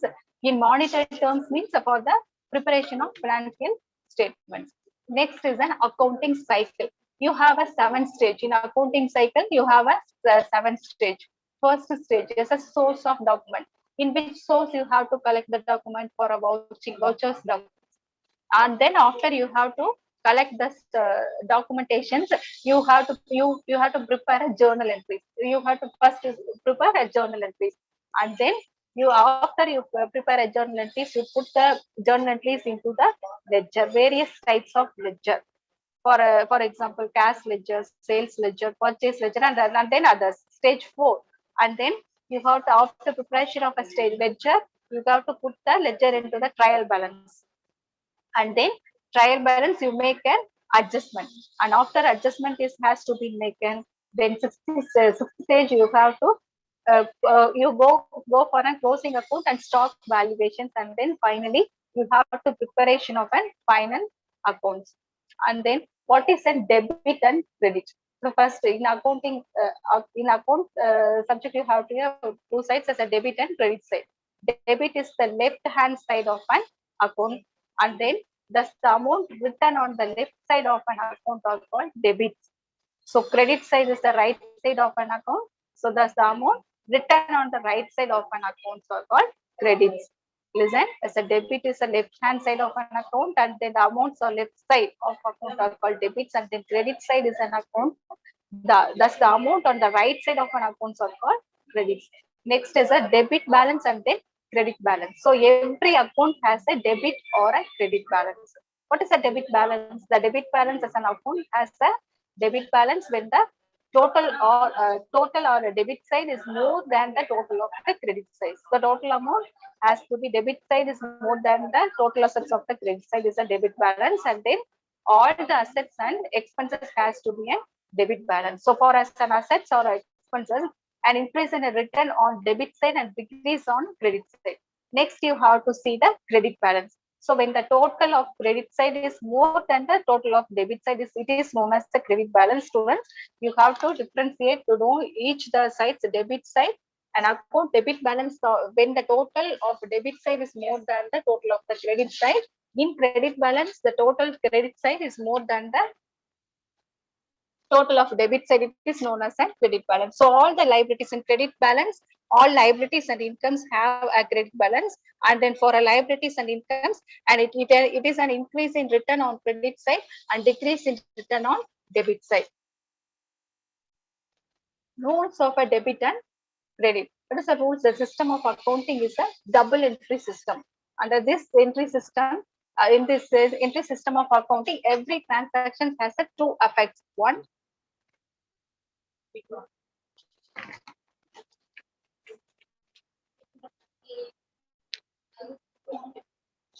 okay, rules of debit and credit side of the system. The system of accounting is a double entry system. Under this double entry system of accounting, every transaction has a two effects on debit and one credit. So it means for every business transactions of one account is debit and one account is creditor.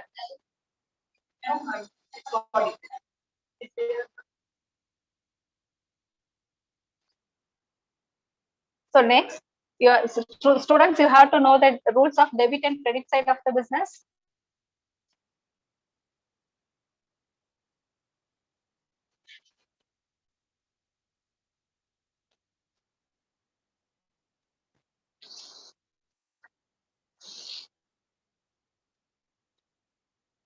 Okay. Next is a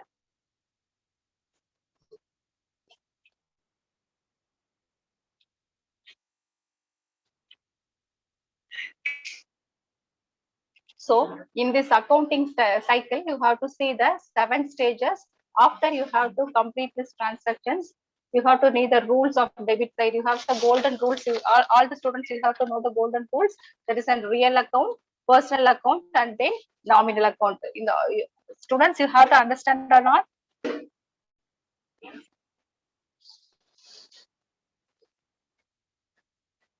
Okay.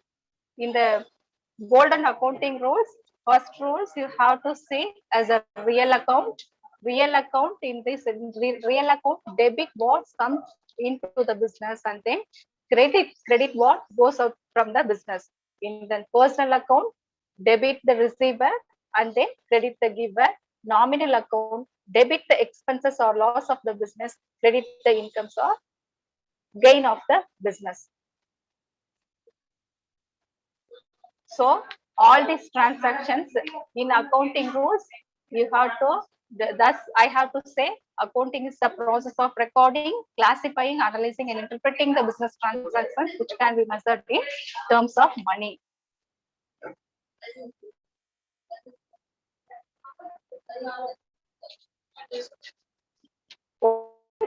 Thank you. Now I request Keetana to take over the session.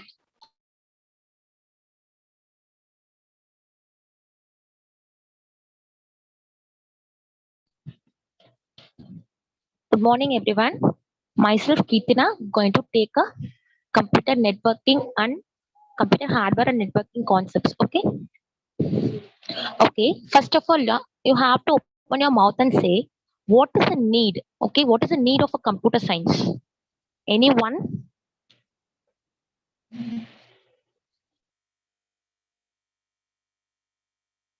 Okay.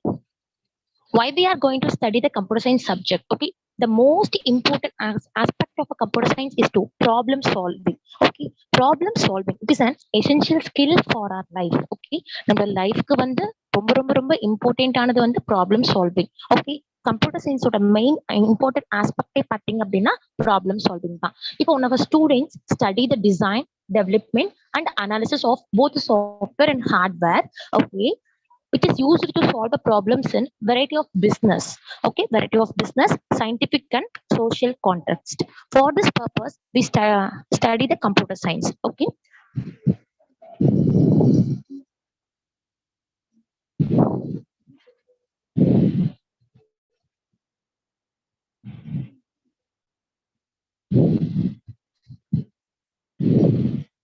Okay. Few of you already studied the computer science paper in your schooling itself. Okay. Today, we just saw what is what about a computer and networking concepts. Okay. First thing, introduction to computer. Computer is an electronic device. Everyone knows. Okay, computer is an electronic device.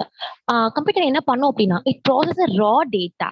Okay, ஒரு டேட்டாவை process பண்ணி நமக்கு ஒரு இன்ஃபர்மேஷனை வந்து அவுட்புட்டா கொடுக்கும். Okay, it process raw data and give information as a output.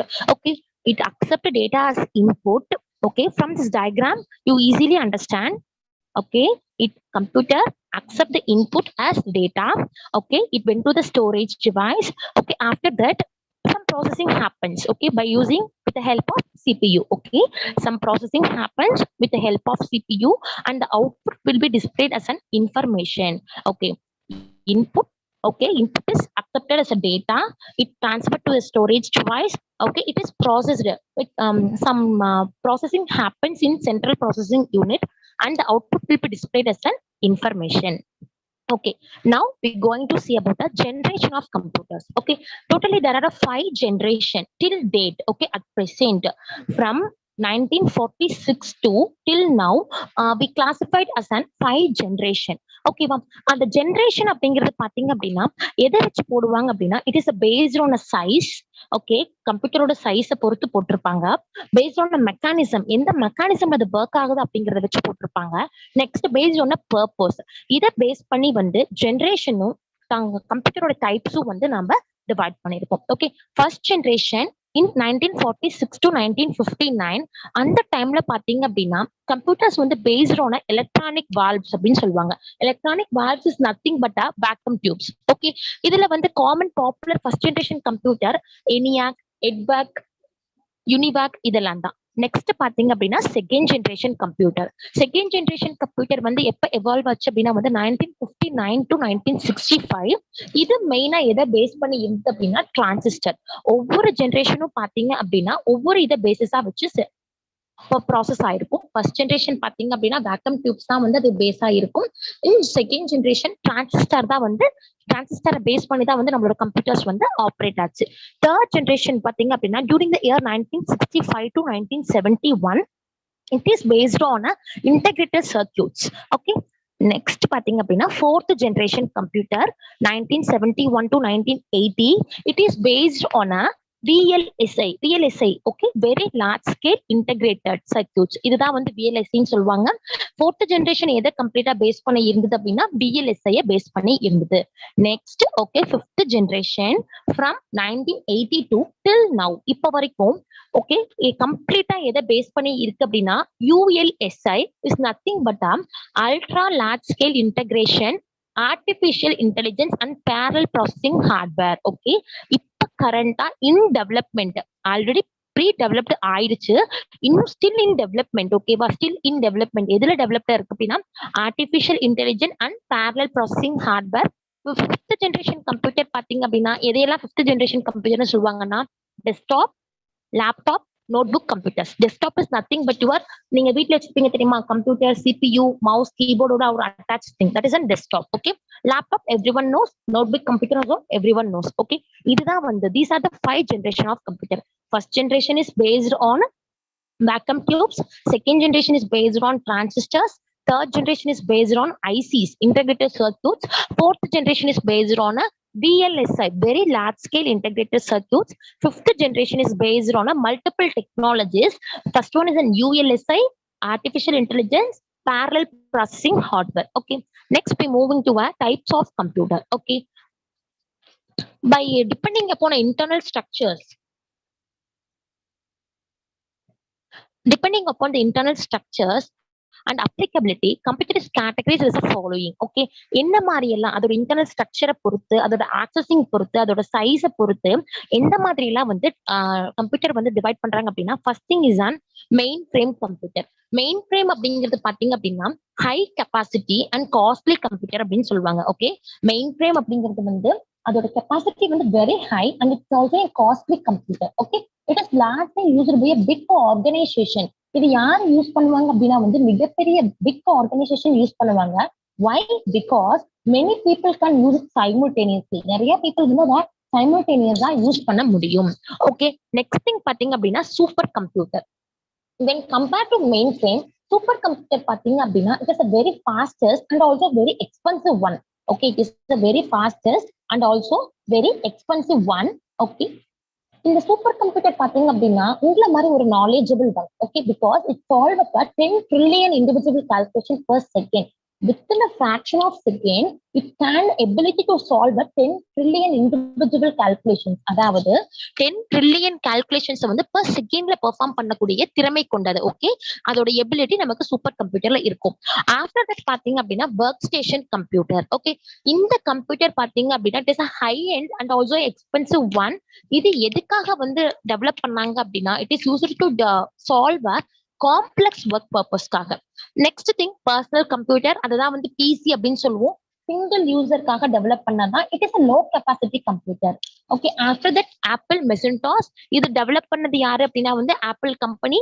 Next one is a laptop computer. It is also known as a notebook computer அப்படின்னு சொல்லுவாங்க. லேப்டாப் அப்படிங்கிறது பாத்தீங்கன்னா ஹேண்டி கம்ப்யூட்டர். அது பாத்தீங்க அப்படின்னா நீங்க எங்க வேணும்னாலும் நம்ம எடுத்துட்டு போயிட்டு வந்துக்கலாம். ஓகே, நான் உங்களுக்கு ஆல்ரெடி சொன்னதுதான் டைப்ஸ் ஆஃப் கம்ப்யூட்டர் மெயினா வந்து 3 டிவைட் பண்ணுவாங்க. ஒன்னு பாத்தீங்க அப்படின்னா based on size, next second one is based on mechanism, third one is based on purpose. Based on size, சைஸை பொறுத்து super computer, main frame computer, mini computer, micro computer.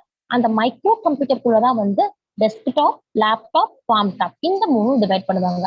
Mechanisms பாத்தீங்க அப்படின்னா paste on mechanism analog computer, digital computer, hybrid computer. In the combination of above two is a hybrid. Okay, next one is based on the purpose, general purpose and special purpose register.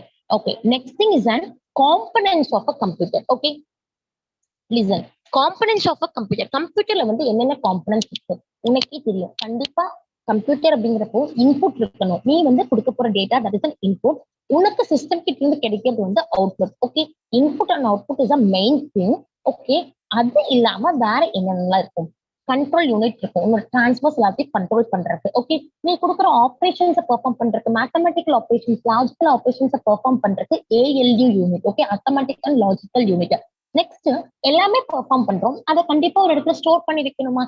அதுக்காக internal memory, main memory and storage device, secondary storage அப்படின்னு சொல்லுவாங்க. Okay, உங்களோட diagrammatic ரெப்ரசன்டேஷன்ல பாருங்க, sky blue கலர்ல dot dash lines represent பண்ணிக்கிறது பாத்தீங்கன்னா control part. Control எங்கெங்கெல்லாம் மூவ் ஆகுது அப்படிங்கிறது. Okay, then single line red colour லைன்ல டிஃபைன் பண்ணிருக்கிறது பாத்தீங்க அப்படின்னா டேட்டா பார்ட். டேட்டா எப்படி எல்லாம் மூவ் ஆகும் அப்படிங்கிறது. ஓகே, ஃபர்ஸ்ட் நம்ம டேட்டா எப்படி மூவ் ஆகுது அப்படிங்கறத பார்க்கலாம். இன்புட் யூனிட்ல இருந்து ஃபர்ஸ்ட் எங்க போகும் டேட்டா? மெயின் மெமரிக்கு போகும். ஓகே, நெக்ஸ்ட் மெயின் மெமரியில இருந்து தான் நமக்கு அவுட்புட் போகும். This is a basic thing. Okay, அந்த மெயின் மெமரியில இருந்து செகண்டரி ஸ்டோரேஜ்க்கும் போகும், இன்டர்னல் மெமரிக்கும் போகும், நமக்கு ஆப்ரேஷன் பெர்ஃபார்ம் பண்ணக்கூடிய ஏஎல்யூ ஆப்ரேஷனுக்கும் போகும். This is a data part. இதே கண்ட்ரோல் பார்ட் பாத்தீங்க அப்படின்னா ஃபர்ஸ்ட் திங் கண்ட்ரோல் யூனிட்ல இருந்து இன்புட்டுக்கு போகும், கண்ட்ரோல் யூனிட்ல இருந்து அவுட்புட், கண்ட்ரோல் யூனிட்ல இருந்து ALU internal memory, main memory, secondary storage எல்லாத்துக்கும் ஆக்சஸ் இருக்கும். ஓகே, அப்ப கண்ட்ரோல் யூனிட் அப்படிங்கறதா வந்து மெயின் திங். ஓகேவா, it is a compressed of a சிபியூன்னு சொல்லுவாங்க. மெயினா என்ன இருக்கும்? Input unit, CPU, output unit. Okay, next பாத்தீங்க அப்படின்னா இன்புட் யூனிட். இன்புட் யூனிட்னு சொல்லிட்டு போகலாம். இன்புட் யூனிட்னா என்ன? What is mean by input unit? Input unit அப்படிங்கிறது வந்து நம்மளோட யூசரோட இன்புட் டேட்டா ஒரு இன்ஸ்ட்ரக்ஷன். அதாவது கம்ப்யூட்டர் கிட்ட நீ சொல்ற எனக்கு 3+2, ஓகேவா, 3 அப்படிங்கிறது நீ கொடுக்குற டேட்டா, பிளஸ் அப்படிங்கிற சிம்பிள் நீ கொடுக்குற டேட்டா, 2 அப்படிங்கிறதும் நீ கொடுக்குற டேட்டா. கம்ப்யூட்டரோட ஒர்க் என்ன? உங்களுக்கு 3+2 அப்படிங்கிற இன்புட்டை எடுத்துக்கும். ஓகேவா, இதுல காமன் அதாவது சம் இன்புட் டிவைசஸ் என்னென்ன சொல்லலாம் அப்படின்னா வந்து மவுஸ், கீபோர்ட், இன்னும் நிறைய இருக்கு. ஓகேவா, மவுஸ், கீபோர்ட் இதெல்லாம் தான் வந்து இன்புட் யூனிட் அப்படின்னு சொல்லுவாங்க. இன்புட் அப்படிங்கிறது என்ன அப்படின்னா நீ வந்து கம்ப்யூட்டருக்கு சொல்லக்கூடிய இன்ஸ்ட்ரக்ஷன்.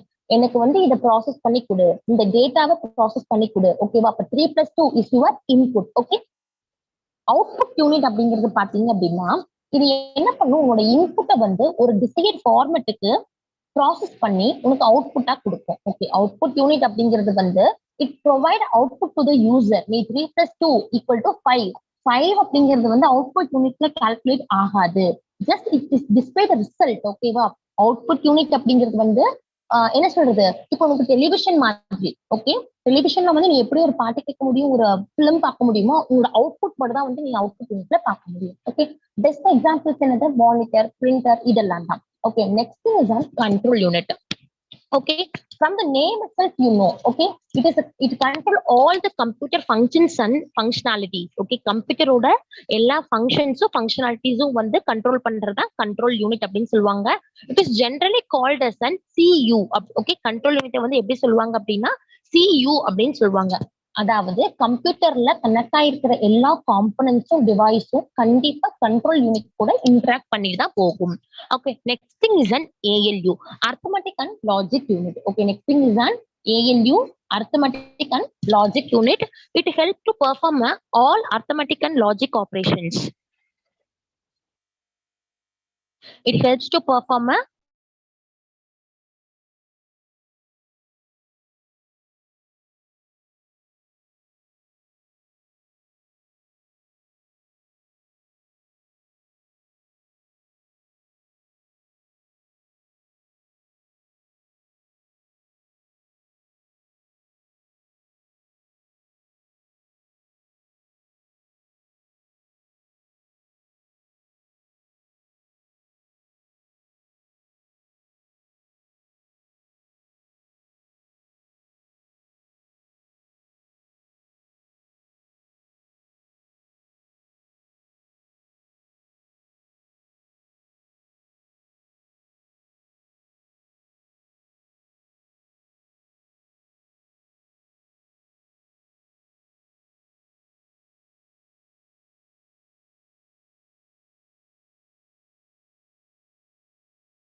டிரான்ஸ்லேட் ஆகுறது. ஓகே, ஏதாவது ஒரு ஃபார்முக்கு டிரான்ஸ்லேட் ஆகுறது. ஓகேவா? It is efficient for movement and processing. Okay, மூவ்மெண்ட்டுக்கும் ப்ராசஸிங்க்கும் பாத்தீங்க அப்படின்னா ரொம்ப எஃபிஷியன்டா இருக்கும். இது டேட்டா அப்படிங்கிறது பாத்தீங்கன்னா எப்படி கன்வெர்ட் ஆகும்னு சொன்னோம். It is converted into a binary digital ஃபார்மா கன்வெர்ட் ஆகும். After that information. Okay, what is mean by information? Information அப்படிங்கிறது வந்து it is organised or classified data. It has a meaningful values for the receiver. ரிசீவருக்கு தேவையான ஒரு meaningful values தான் வந்து information அப்படின்னு சொல்லுவாங்க. இன்ஃபர்மேஷன் அப்படிங்கிறது என்னன்னு சொல்லியிருக்கோம், it is a processed data. நீ கொடுத்திருக்கிற இன்புட்டை ப்ராசஸ் பண்ணி உனக்கு அவுட்புட்டா கொடுக்குது பத்தி, அப்ப that is an processed data. Already டெசிஷனும் ஆக்ஷன்ஸும் எடுத்திருப்போம் அந்த டேட்டால. Okay, that is an information. Processed டேட்டால பாத்தீங்க அப்படின்னா மெயினா 3 கேரக்டரிஸ்டிக் இருக்கணும். ஒன்னு வந்து டைம்லி, செகண்ட் ஒன் வந்து அக்யூரசி, தேர்ட் ஒன் வந்து கம்ப்ளீட்னஸ். டைம்லி அப்படின்னா information should be available when required. நமக்கு எப்பெல்லாம் தேவையோ அப்ப நமக்கு இன்ஃபர்மேஷன் அவைலபிளா இருக்கணும். அக்யூரசி அப்படிங்கிறது வந்து it should be in correct format. Information should be in accurate format. Completeness அப்படின்னா வந்து நமக்கு கொடுக்கக்கூடிய இன்ஃபர்மேஷன் பாத்தீங்க அப்படின்னா கம்ப்ளீட்டா இருக்கணும். Okay, this is the basic concept of a computer. Next, we moving to our networking. Okay, networking is also known as computer networking. Okay வா, networking அப்படின்னா எதுவுமே கிடையாது இருக்குன்னா ஈஸியா அண்டர்ஸ்டாண்ட் பண்ணணும் அப்படின்னா it is a very useful to transport of data. Okay, transport of டேட்டானா என்னது? நம்ம டிரான்ஸ்போர்ட் ஃபெசிலிட்டிஸ் நம்ம எதுக்காக அவைலபிள் ஆகும்? ஒரு இடத்துல இருந்து இன்னொரு இடத்துக்கு போறதுக்காக. ஓகே, சோர்ஸ் டு டெஸ்டினேஷன் போறதுக்காக. ஓகேவா, அததான் வந்து இந்த நெட்வொர்க்கிங் கான்செப்ட் நம்ம படிக்க போறோம். ஓகேவா, நெட்வொர்க்கிங் அப்படின்னா என்னது? Transporting and exchanging data between a nodes. Nodes is nothing but your system. Okay, nodes over a shared medium in an information system.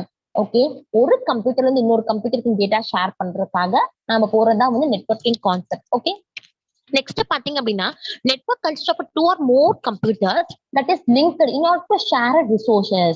Okay, ஒரு சிஸ்டம்ல இருக்கிற இதை வந்து இன்னொரு சிஸ்டம்க்கு நம்ம ஷேர் பண்ணணும் அப்படின்னா மெயினா நம்ம எதுக்காக போறோம் அப்படின்னா வந்து நெட்வொர்க்கு தான் போவோம்.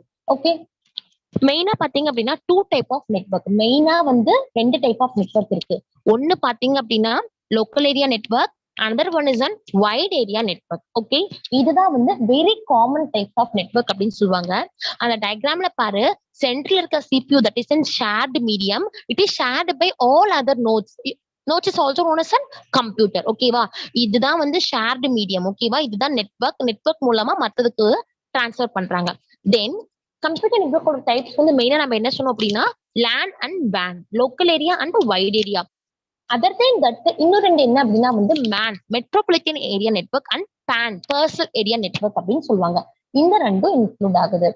ஓகே, நெக்ஸ்ட் பாத்தீங்க அப்படின்னா கம்ப்யூட்டர் நெட்வொர்க்கோட கேரக்டரிஸ்டிக். ஓகேவா, இதோட கேரக்டரிஸ்டிக் பாத்தீங்கன்னா first thing is an fault tolerance, next characteristic is an scalability, third one is an QoS, which means a quality of service.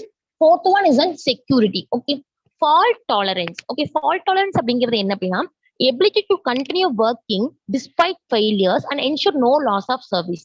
Okay, in case ஏதாவது failure ஆச்சு அப்படின்னாலுமே அதை tolerate from the names you can easily understand. எந்த ஒரு இதுவும் loss ஆகாம, எந்த ஒரு டேட்டாவும் லாஸ் ஆகாம ஈஸியா வந்து பெர்ஃபார்ம் பண்ணிட்டு இருக்கிறதா வந்து ஃபால்ட் டாலரன்ஸ் அப்படின்னு சொல்லுவாங்க. Next one is an scalability. Scalability அப்படிங்கிறது வந்து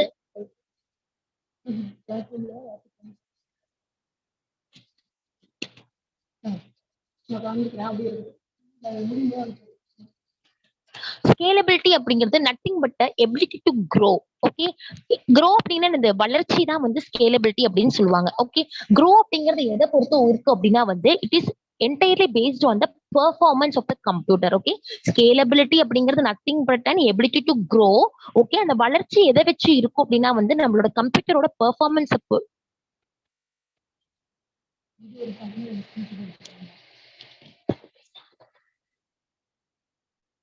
நான் பைட்ட பண்ண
Any queries, Kana?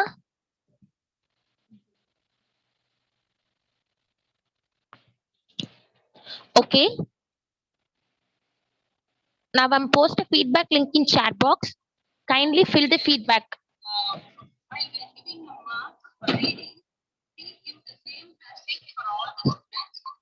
Video on பண்ணுங்க ஸ்கிரீன்ஷாட் எடுத்து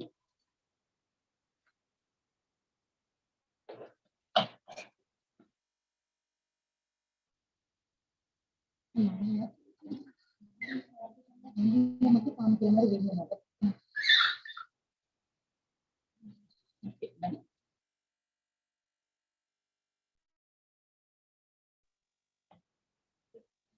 Kana, feedback link will be posted in the chat box. Kindly fill that feedback. Okay.